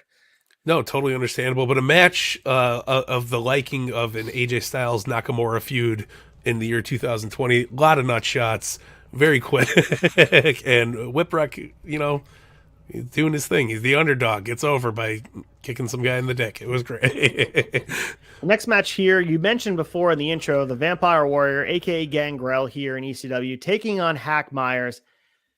Talk to me about this match. What happened? I mean, short. It was quick, but a little bit of things to talk about here. Short and quick, mind-blowing. I totally forgot the era of Gangrel, pre-Gangrel in ECW, and I was a little taken back by it. I was like, holy shit. This guy's literally here doing the Hack Myers match. Like, it's awesome. Fangs and all, man. Fangin' and Megan, as he likes to say. Very quick match, just under 3 minutes. Hack Myers gets the win because who the fuck's Gangrel at this time? Nobody. He's not running the Brood. He's not coming out with the blood in the cup. Not a lot of big back and forth. Luna coming in very, very hot after the Vampire Warrior, as he's so titled. And then we get a lot of bit of some shenanigans between Tommy Dreamer and Raven. So Vampire Warrior not getting the best debut match, but he's there, man, and it leads into the next match. Yeah, double duty here, and Vampire Warrior hanging around Stevie Richards is the thing we have to be aware of. And Vampire Warrior admits that Luna is his wife, so I guess that's the tie with all of this. With Stevie Richards is feuding with Luna, so that's the tie-in. So an impromptu match to begin, as you mentioned, and we get Tommy Dreamer with Luna in his corner taking on the Vampire Warrior. Match goes a little bit longer than the first 3 matches, 7 minutes and 6 seconds. So, not that great of a spectacle, as you mentioned. We get Vampire Warrior beating up Dreamer in the aisle. We get a good bulldog on the concrete, which was cool. Dreamer whacks him in the nuts and the face with a skillet. And then Joey said, "Welcome to ECW." Dreamer continues to go all over the place with the weapons. They head over to the Eagle's Nest. Back in the ring, Bela Lugosi implant DDT's Dreamer on a flattened table. So we get the win here for Dreamer. Obviously, he's getting the push. He's the main guy. So we say goodbye to Vampire Warrior for a bit, but we'll see him crop up again in 1998. We'll see him. Yeah, no, listen, it was really, like I said, I've met the guy, and he's a outstanding individual. He's a draw, man. I love the Gangrel character. I was shocked to see him here. I was like, holy shit, like there's David Heath. Like, we're looking at him in the flesh, or not in the flesh. He's a vampire. I don't fucking know how that works, but he's got the teeth going. It was very entertaining. The shenanigans between him and Luna was really good. I thought this was really interesting, really captivating, and a little out of left field too. So it added a nice spice to the whole show, man. It's interesting that as a the vampire gimmick feels like he's destined for a mid card, but Taker with the same gimmick, but just being kind of a mortician type of guy, is a main eventer. It makes me think about maybe if they presented Gangrel, if someone else played the character, not ripping on him, but if someone else played the vampire character, that it could have eventually been a main event gimmick. I don't know. There's something really cool. He's like the one vampire in wrestling, which is a really cool market to corner. Yeah, don't tell Vampiro that, but I mean, true, you're right. Vampiro but listen, the Vampire Warrior, fantastic gimmick. I thought Gangrel had a little bit more steam than this vampire gimmick did, but it was good. I really always enjoyed seeing Gangrel on TV, bloodbath or no bloodbath. He was always a fun entertainer. He worked good. He was never like, you never watch a Gangrel match but like, what the fuck was that? Did you? So I know his name is Vampiro, but do you consider that? I don't know. I always looked at him as like this, not the Crow gimmick, but like he just came off as like a ghoul. I don't know. I didn't watch a lot of Vampiro in WCW. No, listen, I'm a big Vampiro fan, big Vampiro mark, but you just hit it like 1,000% on the head. He was like ghoulish. Like, it was weird. He had dreads or braids or whatever the fuck they were. He never came off as intimidating as a Sting or an Undertaker. He was more along like he's a goofy character, you know what I mean? But I loved him in the ring. Like, I don't understand why he never took off bigger than he was. And I mean, you see him in AAA nowadays, you're like, what the fuck is going on? Yeah, well, hit my music. It's a really cool look. So I think Vampiro, like, really, he's really, really cool look. One of those guys that if you're not watching wrestling, like, he catches your attention. 100%. So we get Todd Gordon and Bill Alfonso getting to a shoving match. The crowd is eating it up. It just shows how effective this heat is, that everyone wants to get their hands on Bill Alfonso, and obviously they can't. They don't want ECW shut down, so then they're in a hard place. Very, very interesting. And they're peppering it in the right spot. Yeah, 100%. It was great. I loved it. I think Todd Gordon plays this great character of being the guy. Like, hey, no. We got to do things my way. And Bill's just like, you listen here, Daddy. We're going to close down the company whether you like it or not. It's great. It's fun. It's like your perfect antagonist versus the hero. It's great. Which leads us into Jungle Jim Steele having the unenviable task of taking on 911 with Paulie in the corner. And you want to talk about short matches. This is the 5th match on the card. Jungle Jim Steele is debuting. It's a squash that lasted less than a minute. He pinned him following a chokeslam. 911 gave Steele several more chokeslams following the bell. The crowd is really into this. 911 is someone that they're getting behind. He's a big guy. I think It's interesting to me that he didn't go elsewhere and do anything bigger than just here, because I'm not saying he can move around really well, but he has a presence about him, and he was getting over with this crowd. So, yeah, any thoughts on 911 as far as a character and what maybe you would have seen him doing in the future? I don't know what he would have been doing, but I did love the, like, send for the man, 911 come out and just fucking obliterate everybody in the ring. But I forgot what was the name of the segment right before this. It was like the definitions of hardcore or something. It was the hardcore encyclopedia. Yeah. Yeah. And they paint Jungle Jim Steele as a warrior of ultimate proportions, and they like give him this Jim Hellwig kind of vibe. And like, I was second guessing. I was like, did fucking Warrior do a run-in ECW 95? Like, he looked like him. So I was like, God, maybe. And we, these beautiful tapes we get from back in the day, they are not 4K. They're not HD. We're not, they might as well have been Ultimate Warrior. And as far as I'm concerned, 911 got a win over an Ultimate Warrior in 1995. But it was a very, very nice little lead into the match. 911, I don't know, man. I think he would have been like just the lackey for the commissioner, or the lackey for Paul E. Somebody call 911, get him out here, choke slam everybody, let's move on with the day. Like, I feel like that's where his gimmick starts and ends. But I love the guy. Which leads us into our next match here, which is Luna Vachon in her first match here in ECW, taking on Beulah McGillicuddy with Raven and Stevie Richards in her corner. So lead us through this and tell us about the storyline here. And it goes pretty quick. They're building towards something bigger with Luna, because obviously they teased a match where she'd get her revenge or get her hands on Beulah and the gang, but that doesn't happen here.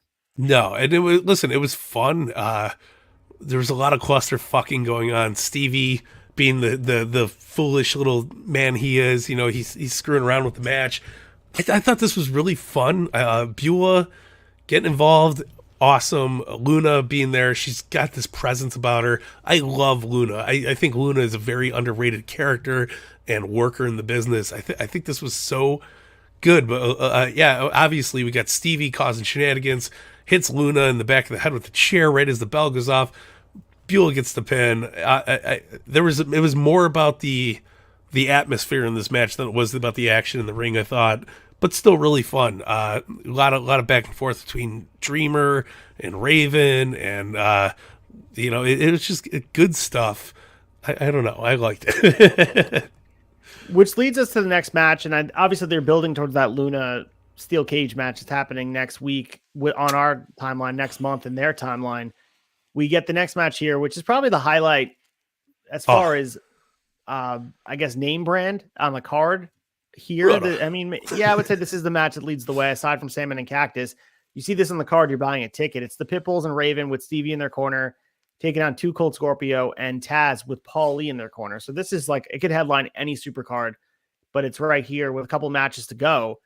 But in the way this match was supposed to go, was Dreamer was supposed to team with Scorpio and Taz. But obviously right now with Dreamer, what happened earlier? Yeah, his hands. If we totally missed that, they obliterated Tommy Dreamer's hands in the previous match. So Dreamer could not come out here and partake in this match. So, I mean, they're calling it. Like, they were just like, yeah, you can't do this. You don't have a third partner. It was a mess, man. But Dreamer's hands were mucked up as they get, bleeding all over the place. He was all gimmicked up, and man, the lead into this is so good, though. So Hack Myers comes in as reinforcement, and he wants to help out Scorpio and Taz. But of course, in order to get a lot of heat, we got senior ref Bill Alfonso coming out and saying that he can't compete because he wasn't scheduled to be a part of the match. Thank God. The crowd goes absolutely haywire. They were not happy with this.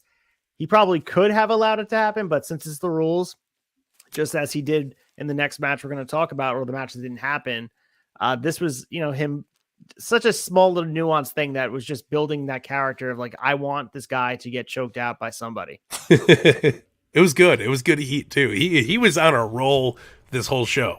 I think the crowd was by the time we hit that next match, the crowd was ready to riot on this guy. So Taz takes his time getting out of the ring, leaving Scorpio alone with Raven and the Pitbulls, but makes up for lost time, showing he's a suplex machine, gets in there and does his thing. Once things settle down, Scorpio is trying to do all the stuff that he usually does, the signatures, but he can't because Pitbull number 2 is having a really hard time. So I think that's something to mention here. Pitbull number 2 had a really rough time in the middle of this match. Scorpio seems visibly frustrated as a shoot, probably was frustrated with him. And then Taz plays the face in peril, trying to get the hot tag. He does eventually get the low blow to Raven to get close to a tag. Number 2 cuts him off. Then he power slams Taz and lets Raven cover him for a 2. Then we get a Tazplex out of nowhere, sets up the hot tag to Scorpio, and crowd goes nuts. Scorpio comes in and clears house. We get a beautiful moonsault on Pitbull number 2, close 2 count, going to the ending. We get Taz backdrops Pitbull number 1 away and gives number 2 a belly-to-belly suplex for the 3. So really, really story-driven match, 12 minutes and 50 seconds. This was nice because, the Pitbulls aren't really good in long-term matches. If you can hide their deficits with gimmicks or stipulations or other ways to mask or deodorize some of the stuff they're not good at.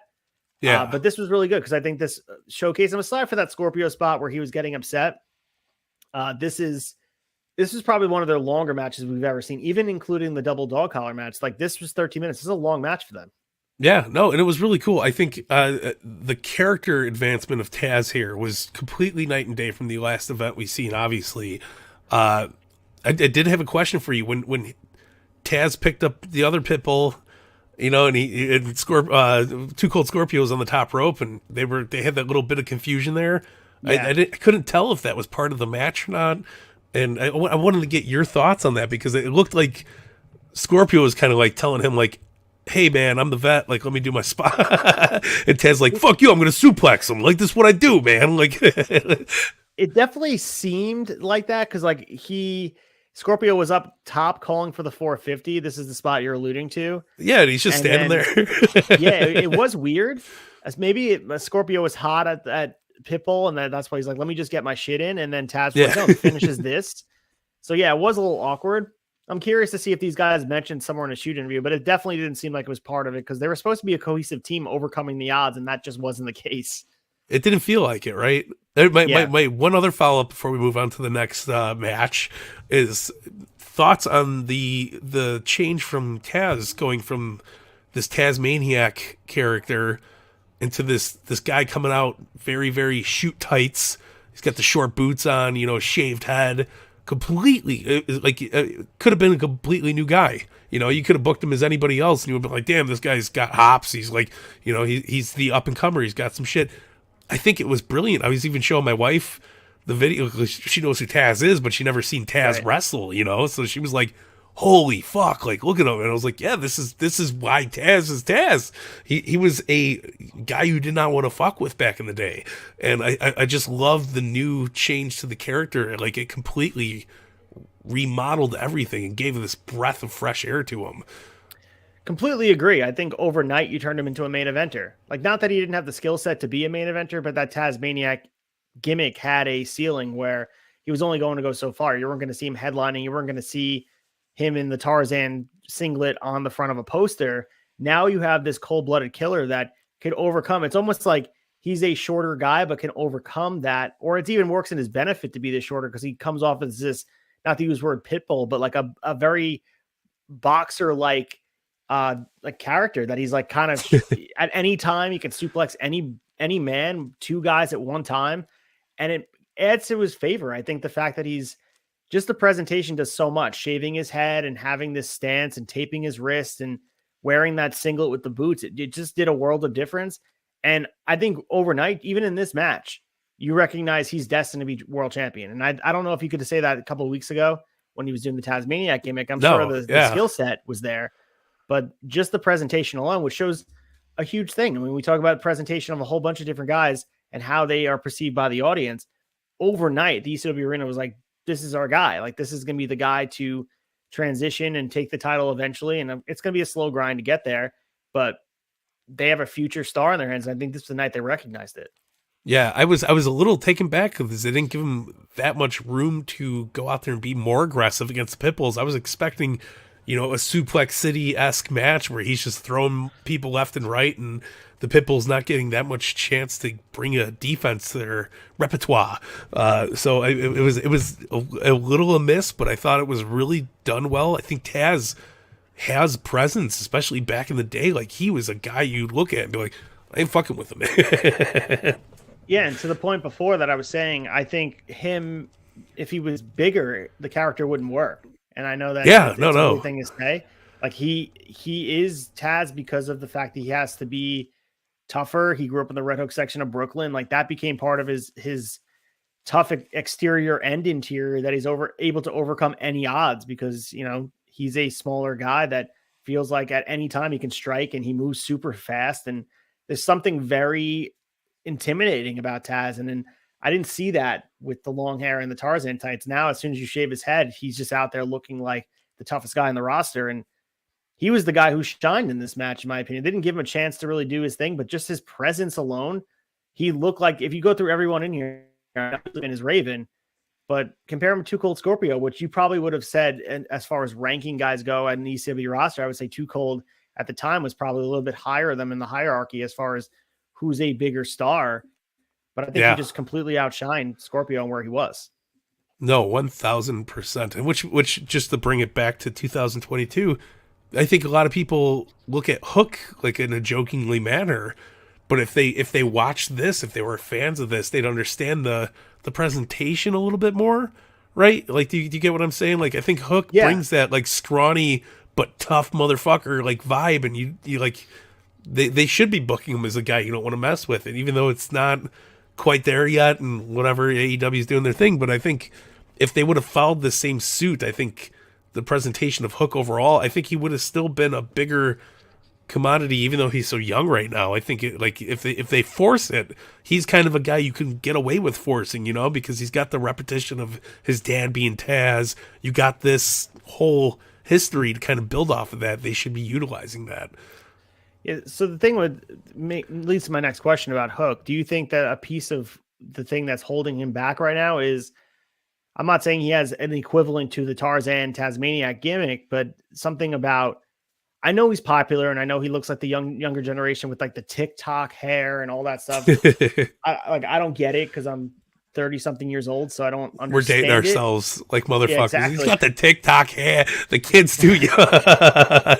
But I'm saying, like, if he was to present himself different, the skill set obviously is there. He seems like he could be a cold-blooded killer with the lineage of Taz to lean on. I don't know if with the presentation now, I don't think I could ever see him on a poster to headline an AEW pay-per-view. I don't know what needs to change. Maybe he needs the bulk. I don't know what it would be. Yeah. But, I don't see it right now. It's similar to Taz. Like, I think something's missing right now with Hook. And maybe it's because he's leaning too much into who his dad was. I don't know what the answer is.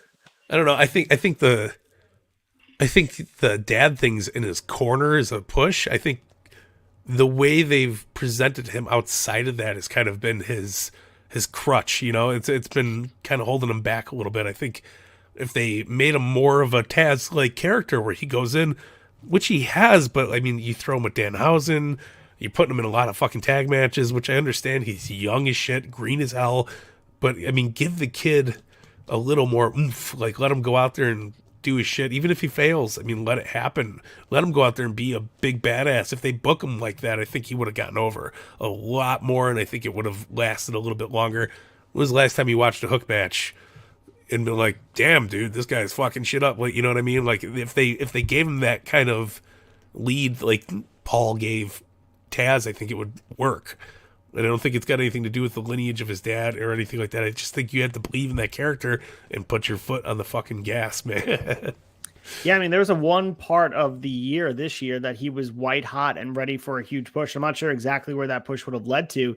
Potentially a TNT championship run, but they never pulled the trigger. They put the FTW championship on him, which is a meaningless belt. As we know, it's not as meaningful as it was in ECW, which we're not going to get to the FTW belt, but we know how at one point it was more important than the world title here in ECW, but that's not saying a lot now that we know how meaningful the world title is, but I'll say that every week.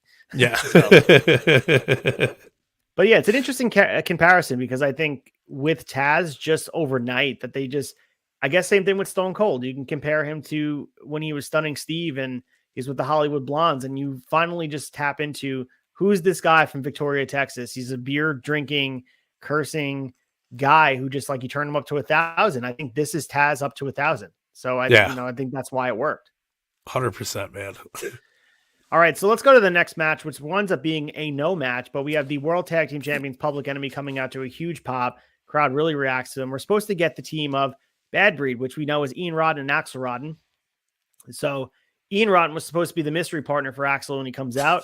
Crowd goes nuts, reuniting Bad Breed out after the fact that they've been beating the hell out of each other for the past 6 months. We're going to continue to see them beating the hell out of each other, but whatever. As soon as the crowd's getting pumped up for this match happening for the tag titles, Bill Alfonso comes down to the ring and he says that Axel and Ian cannot team up together since they lost the match for the Pitbulls, where the stipulations were if they lost, they can no longer wrestle together in ECW. This happened all the way back in November 1994, which was 7 months ago. So I do two things. I do appreciate that ECW is abiding by their history, because we know a lot of promotions just wouldn't. Yeah. Like, they would just ignore it. And I do like that they're using Fonzie to get heat. I feel like I'm saying it over and over again, but this was a perfect way to do this. And it would have been cool to have the match, but I think what we got after it was even better. No, absolutely. I thought the storytelling in this moment here, right?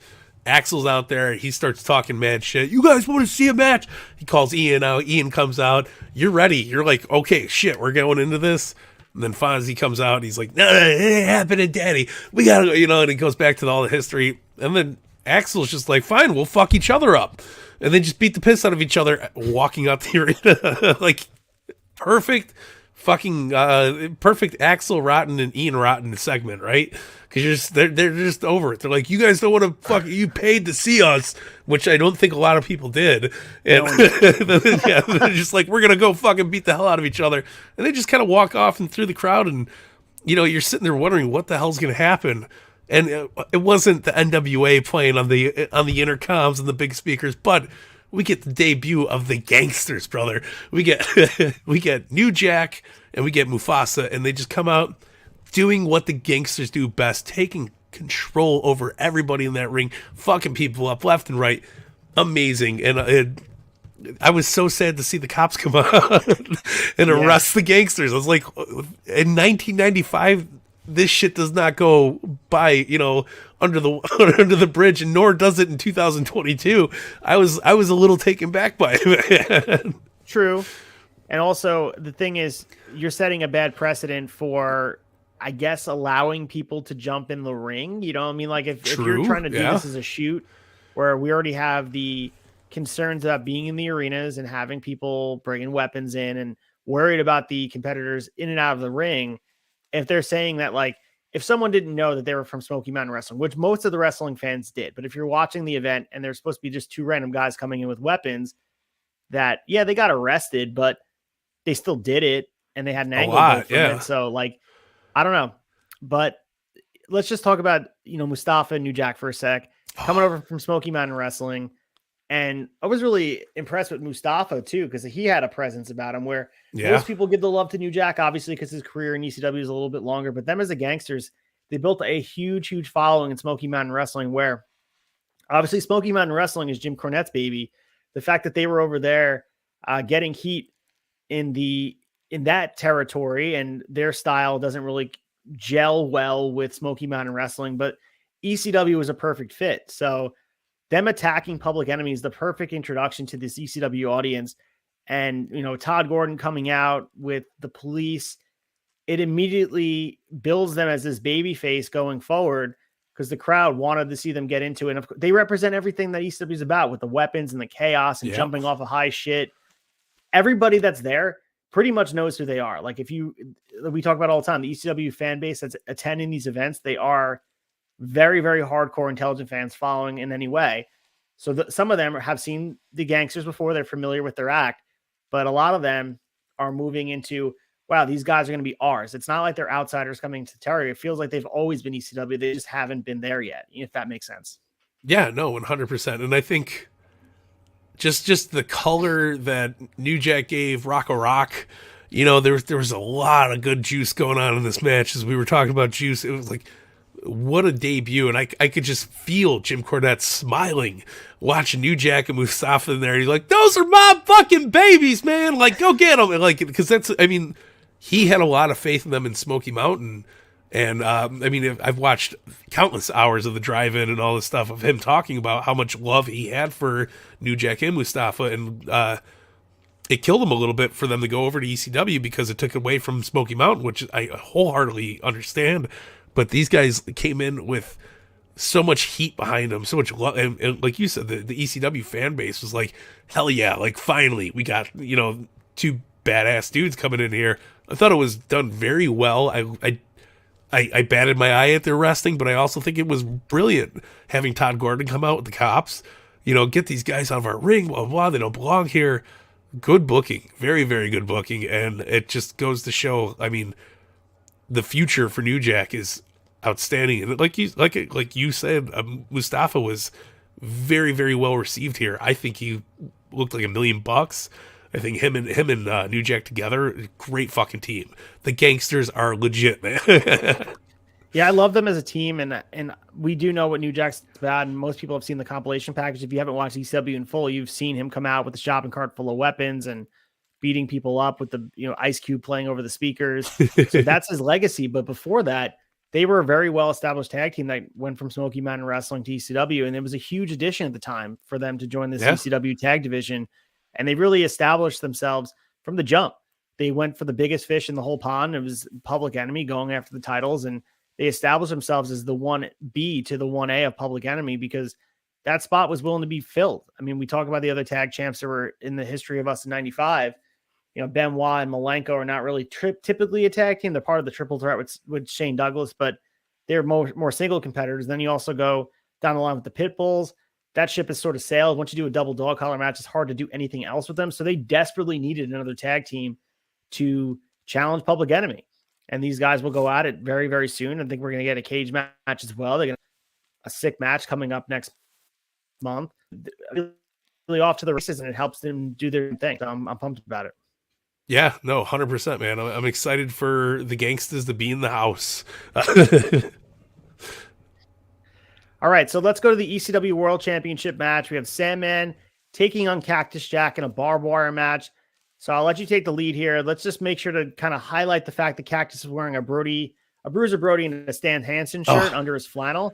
And the crowd was chanting something at them, which Joey Styles had said they're chanting because he's wearing the Stan Hansen shirt. Did you catch what he was saying? Because I couldn't catch it because the audio was really shitty. No, I couldn't make it out.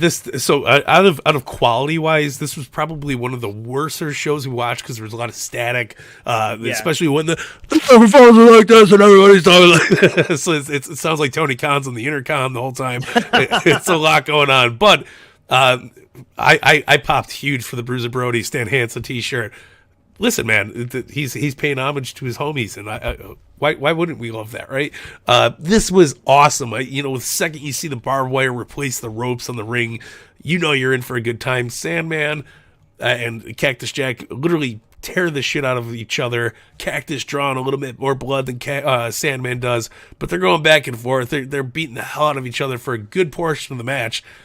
And so Sandman couldn't stand for the count of 10, right? And Cactus Jack flops down over at the end of it. We're talking a lot of chair shots, a lot of barbed wire going on, a lot of good fucking spots in a barbed wire match. It's no Terry Funk and Sabu, but it hits the spot, right? It fills that void. But the match gets called. Cactus Jack is your new ECW champion, and the crowd's going fucking nuts. Everything's going great.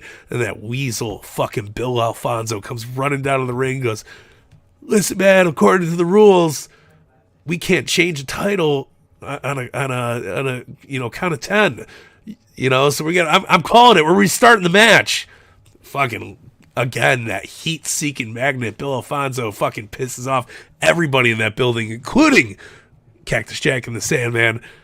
It was good stuff, good back and forth. Sandman comes back up, gets the win. It was a 20-minute match, man. It was really, really good. I had a great time. But Todd Gordon comes out, starts trying to fight Fonzie. It was fantastic.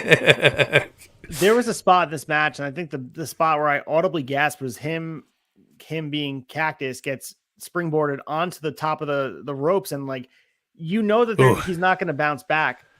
But when you're watching, you've been watching so much wrestling. When someone gets slingshotted into the ropes, you're expecting them to bounce back, but he lands directly on it. And the Cactus's hair is being pulled and stuck in the barbed wire. So there was a few really brutal spots, man. Crazy. I can't remember if it was Sandman or Cactus that got thrown through that bottom rope right at the end. I think it was Cactus, and he just snags the fucking ropes, and like that's it. We're done. It looks so bad, and like, throughout the match, I mean, you see, Foley's hair getting stuck in the barbed wire. You see a shirtless Sandman, which hurt more than any bump that these guys took during the whole goddamn match. But you see shirtless Sandman, like his skin getting gripped by these barbs and the barbed wire. You feel it. There's one spot where Cactus Jack takes the barbed wire strand and hits it right over Sandman's back, and you see the barbs stick into the ribs, and you're like, man, these guys are fucking crazy hardcore, brother. This was a very underrated barbed wire match, I think. Not a lot of people talk about this. Yeah, no, and it's hard to do a match with barbed wire ropes. I think it limits what you can do because there's so much that happens bouncing off the ropes and the transitions and the sequences. But I think this was the perfect match to do this with because obviously Sandman is very limited in the ring, and he does a good job of what he is with the weapons and the stipulations. And he does a really good job playing the heel here, which is interesting because he is everything the ECW audience loves with the smoking and the drinking the beer. But they're not cheering him. And it's because he's doing a good job in the promo work on Hardcore TV and just how condescending he is as the champion, where he feels like he's better than everybody. So him smoking in the middle of the match and him drinking beer in the middle of the match, that just added to it. And then on top of it, you add a cheese grater coming in with, I think that was from the fans. So they avoid using it on their head.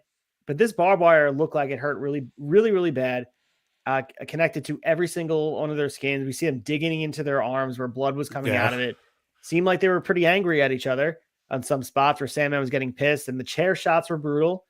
So if you're looking for any sort of a Mick Foley to watch that's full gore and hard-hitting action, this is right.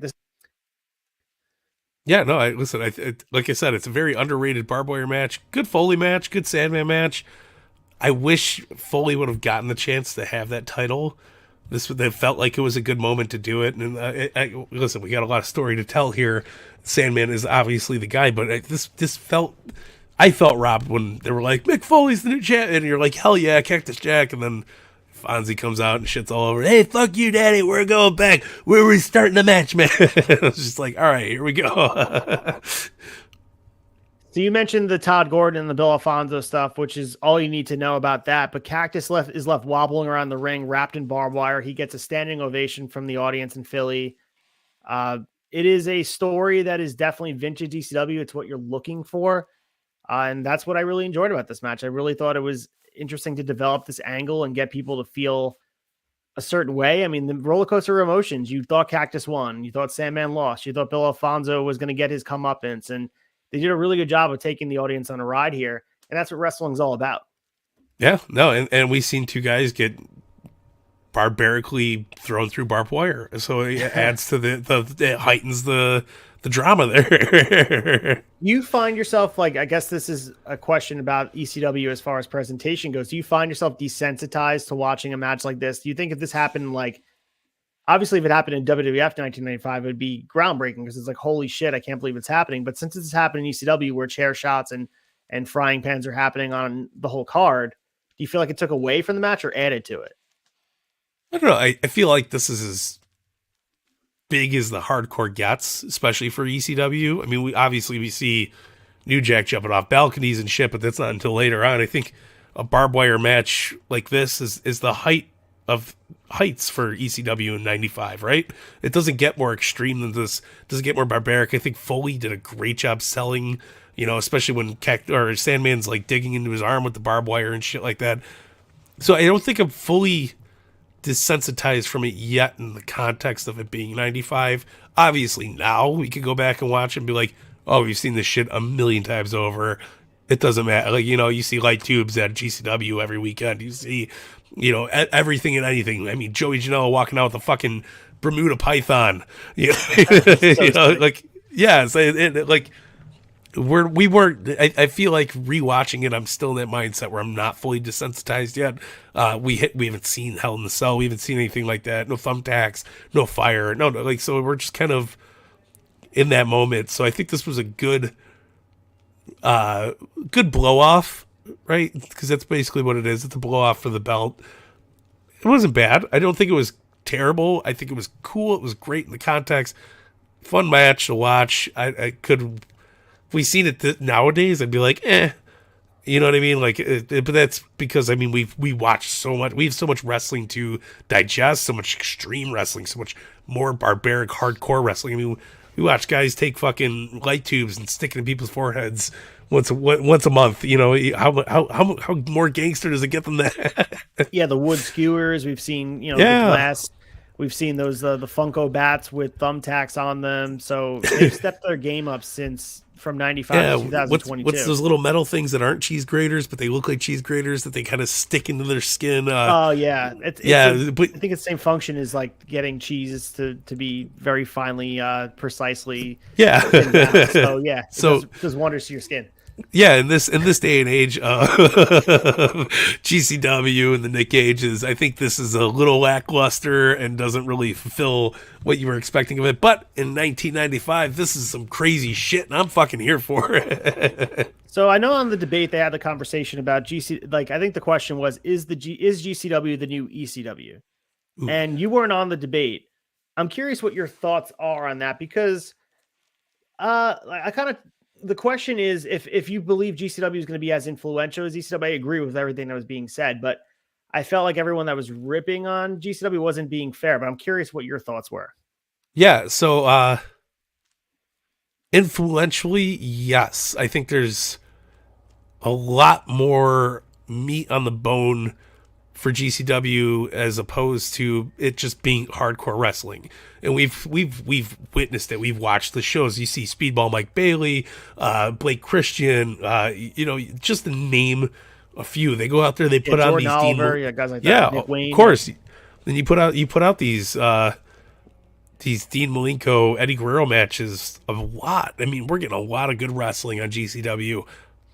Yes, I think it's very much like ECW, but not for the reasons people would associate it with. I think people see the light tubes and the death matches and they're like, oh, that's ECW-esque shit, but I think it's not that. I think GCW and ECW have the similarities of solid wrestling with good spectacles, right? The death matches are spectacles, but you can't replace, you can't fill a sandwich like that. You can't have a good show without the Jordan Olivers, the Eddie Guerreros, the Dean Malenkos, the Mike Baileys. You know, those guys make a very, very big platform for the death matches to be put on. Like any IWA fucking territory could go out there and put death match after death match. Those guys aren't getting the same the same fan spread as a GCW is, because they don't have the potatoes and the meat, man. They only got one or the other. And it's important that you have that overall full show. And I think that's what ECW did so well. I mean, you had the Dean Malenkos, the Eddie Guerreros, you had the Cactus Jack and Sandman barbed wire matches, you had the Rotten Brothers, you had the New Jacks, you had all that, but you also had very, very intense storytelling, like the Raven and Tommy Dreamers. You had very good, captivating wrestling. And I think GCW falls in line with that. They have the Cardonas. They have, the Nick Gage. They have the younger talent who are hungry and want to go out there and show themselves and work for themselves. It's a perfect mixture of things. And I think a lot of other companies don't have that same mentality towards it. So that's why GCW gets put above them. So I think GCW being ECW of this generation, fuck yeah, but for not for the hardcore reasons. I think it's because of the wrestling and the diverse talent, the Sawyer Rex and the Alley Catches and the Bussies. There's so much love there, and it's because of the characters. It's because of the in-ring work. These guys bust their asses to showcase themselves. Yeah, I completely agree with you. And I think what the consensus was in the debate was that it doesn't have the same influence. But my argument would be, it's hard to know the influence of what GCW will be until you have the time that passes. We don't know what GCW's influence is going to be. Of course, right now in the moment, it's a love letter to ECW. It feels like a super indie with ECW love all over it. But at the same time, 25 years from now, who knows what GCW's legacy will be? Who knows what will come from that? This core of guys like a Jordan Oliver, like a Nick Wayne, all the guys that we mentioned, Blake Christian, those guys down the line, what they will go on to And will they be GCW originals? Will they be guys that we're talking about down the line as, you know, they help build GCW and revolutionize wrestling? Chances are, no, they're not going to revolutionize wrestling the same way ECW did. But if you were asking someone in 95 or even in 96, is ECW, is the influence going to be as great as it is in 2022? You would say no. So it's easy with hindsight for us to say GCW is not going to be influential down the line. We may not know. And I think a lot of the influential nature of GCW is going to come with the intergender stuff.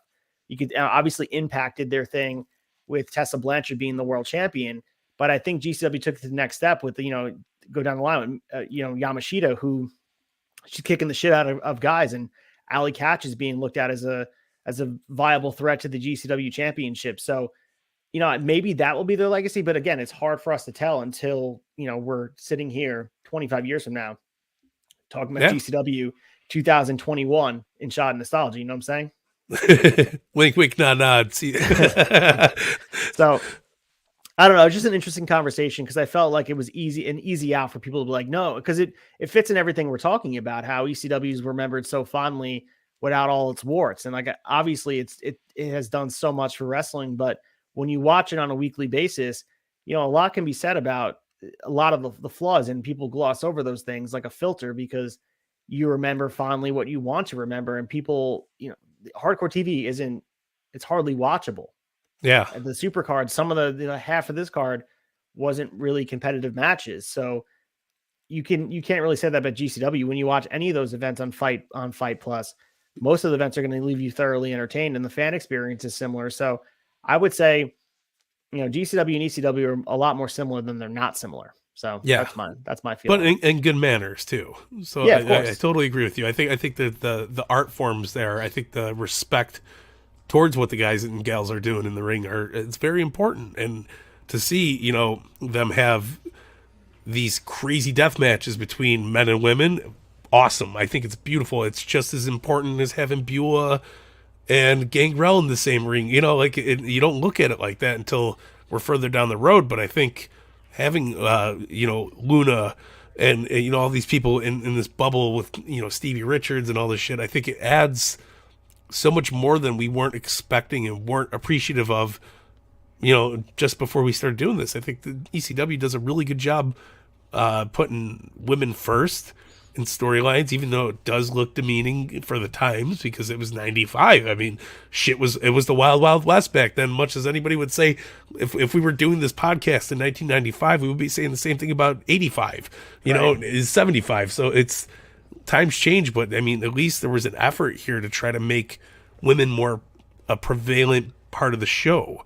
Right. And it's the same thing with GCW. I'm fucking here for it. And I think that's the big piece that is going to be the future of wrestling. It's going to be intergender wrestling, where women maybe down the line, it seems far-fetched now for someone like Charlotte to win the Universal Championship from someone like Roman Reigns. But that down the line, that might be the influence of where wrestling goes. Maybe that's not the mindset that the people that are currently booking shows has, but maybe someone who's 9-10 years old that's growing up watching wrestling, where intergender wrestling is more common than not, that might be who's eventually going to be booking WWE. I'm not saying 2030, but maybe 2060, something like that, where maybe intergender wrestling becomes more commonplace than not. And if you follow the tea leaves of what ECW did, a lot of it gets filters all the way back to WWE. It's like, sometimes pop music becomes from the underground stuff. And the intergender stuff is very popular on the independents. It's very popular in GCW right now. So eventually that's going to filter to the main promotions. So it wouldn't shock me to see in the upcoming future. I'm not saying for world championships. I'm just going to say there might be intergender divisions in AEW and WWE sooner than people think. So and I'm not against something it. That's happening. Hell yeah. You go to any indie. I mean, any indie in Northeast, there's guys and girls going at it on an equal playing field. And I go back to the match I talked about for the Fusion Championship, Joey Conway, Willow Nightingale, Allie Katch had a killer match at New Fear City with Gabriel Sky. And like, they go at it, and it's a match between two competitors that are trying to win. And it has nothing to do with gender. And I think that's sort of where we're moving in wrestling. And some people are going to be here for it and some are not going to like it. But I think that's sort of the trend of where things are going. And ECW, you could see the seeds here. Like, that's to bring it back here. Luna and Stevie Richards going out in a cage, and Beulah and Tommy Dreamer. And of course, Bueller and Bill Alfonso going at it, where everybody is just popping over it. It kind of was planted here, and the seeds are being kind of sown in GCW and elsewhere on the indies. Yeah, maybe unintentionally, but it worked out for the better, and I think it led a bigger growth for the wrestling community in general, especially the women's divisions and shit like that. I could not agree with you more. All right, let's go to the chaser, talk about our favorite parts of barbed wire hoodies and chokeslams. We'll close the tab, get our weekend started, get our Christmas Eve started, get the fishes of Christmas, get the appetizers going. Start, Santa's going to be coming soon, so we got to get out of here.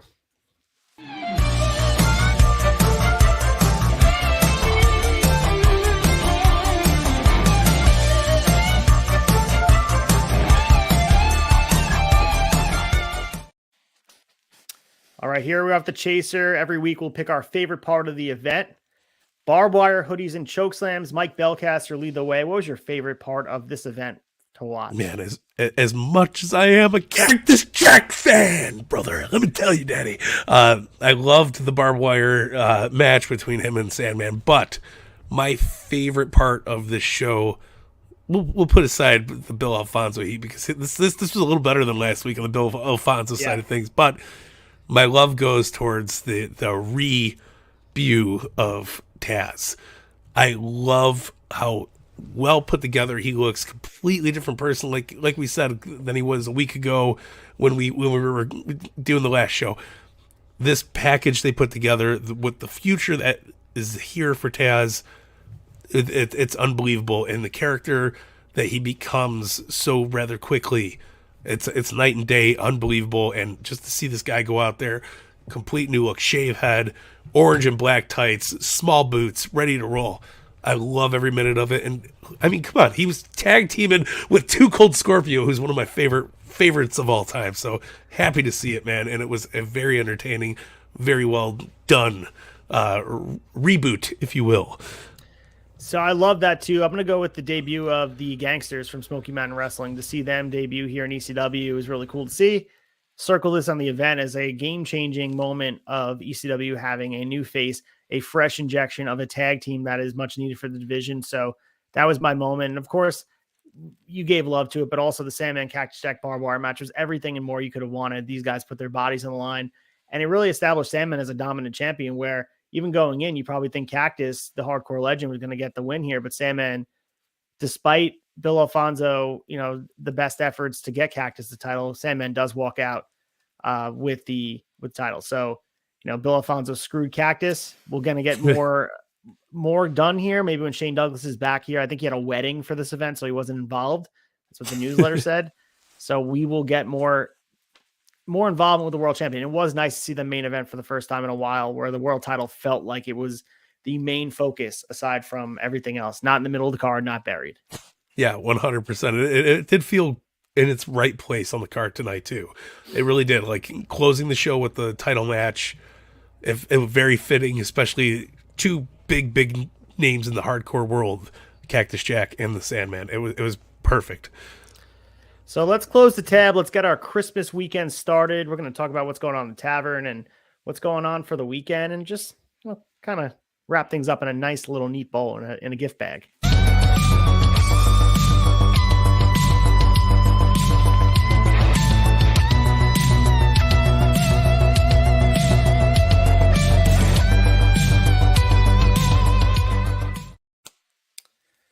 All right, Mike Belcaster, tell me what is going on for the rest of the week. Next week coming up for Fig Night. I know you probably got a lot of Christmas gifts to open on Tuesday for Fig Night next week. I won't know until the Fat Man himself, the real Sandman, comes down that chimney and leaves all those goodies under the tree. But I know there's going to be something in store for sure, and it's going to be fun. Because Fig Night's always a blast, right? We got the hell of a week. We're just getting through the holidays. We just had a great Fig Night this week. You got the AEW wrap-up. You got the flagship. You guys know the drill, man. It's not like we're doing sporadic new stuff here. In the forms of Bing Crosby, we're talking very, very great Turnbuckle Tavern content here for you guys. Just make sure you guys enjoy the holidays. Be safe. Be smart. And have fun, right? So yeah, I mean, we're recording this full transparency, pull the curtain aside on Monday, so it's hard to predict what's coming up next week, but we do have obviously the wrap-up show, Raw Down, Long Balls, the flagship, the debate, you guys name it, we do it here on the Turnbuckle Tavern. We're giving you guys hours of free content. Go out of your way to subscribe. Go to turnbuckletavern.com, buy some merch. You're not too late. You probably won't get your pro wrestling tees order in time because they take forever, but maybe do an order. Get a little gift card and tell someone to buy a Turnbuckle Tavern shirt. Shot Nostalgia, some new shirts up there. We don't have the graphics yet, but they got a red logo for the Attitude Era 1998, which should be really cool. I guess you can call it ECW as well, but it was more akin to 1998 WWF. Some other stuff going on. Obviously, you guys saw Instagram had How Soon Is Now Remarkable Wrestling, had my second ring announcing gig. It went really well. The show was awesome. Juventud Guerrero versus Gabriel Sky. Gabriel Sky retained the championship, which brings us to Sky's the Limit, January 14th, Deer Park, New York. Main evented by Myron Reed, coming in to challenge Gabriel Sky's for Gabriel Sky's remarkable championship. If he can end his, at the time will be, I think, close to 300 days as champion. So it's going to be a huge test for him. You guys can get tickets. You go to my link tree in my bio. Again, it's if you are a Long Island person, it is something that it's a little bit easier. I know that the Queen show this weekend, I thank everybody that came out. There were some people that consumed this product, came up to me and said they like Shot Nostalgia, which was really cool. So it was really awesome to see. And everyone that showed up, it was really crappy weather in New York that day. It was located in a spot that was not great. Parking was shitty, but everybody, it was a decent house. So Juventud Guerrero and Gabriel Sky showed out. Not to mention Desmond Cole and Tristan Dye crushed it. So I'm so proud to be associated with Remarkable Wrestling. Do such a great job. And Sky's the Limit's going to be no different. So make sure you guys check that out, support them. They're posting up some of the match cards, which I was lucky enough to be asked to make. So some of the graphics and the stuff I've been doing for the tavern went a long way. And they're asking me to make the graphic card. So you see that pink and yellow, Sky's the Limit. That's the makings of the Ace. So, support it, go buy a ticket, do your thing. Yeah, give some love. And he's not just the ace of the Turnbuckle Tavern anymore. This guy is the ace of all things pro wrestling. And just go support the motherfucker, man. Yeah, come out. And, if not anything, just follow me on Instagram at ACEFIELD RETRO to follow my travels. If you're not from Long Island and you're not able to get to that show, watch it on IWTV. I think How Soon Is Now at this point should be up on IWTV. If you subscribe, just search for Remarkable Wrestling. Check it out. I've watched it twice. Yeah. It's been great. Hell yeah. So good. But yeah, a lot of good stuff happening here. I want to just say as we wrap up sort of, the holidays feeling nostalgic, we have Shot Nostalgia kind of setting the tone here.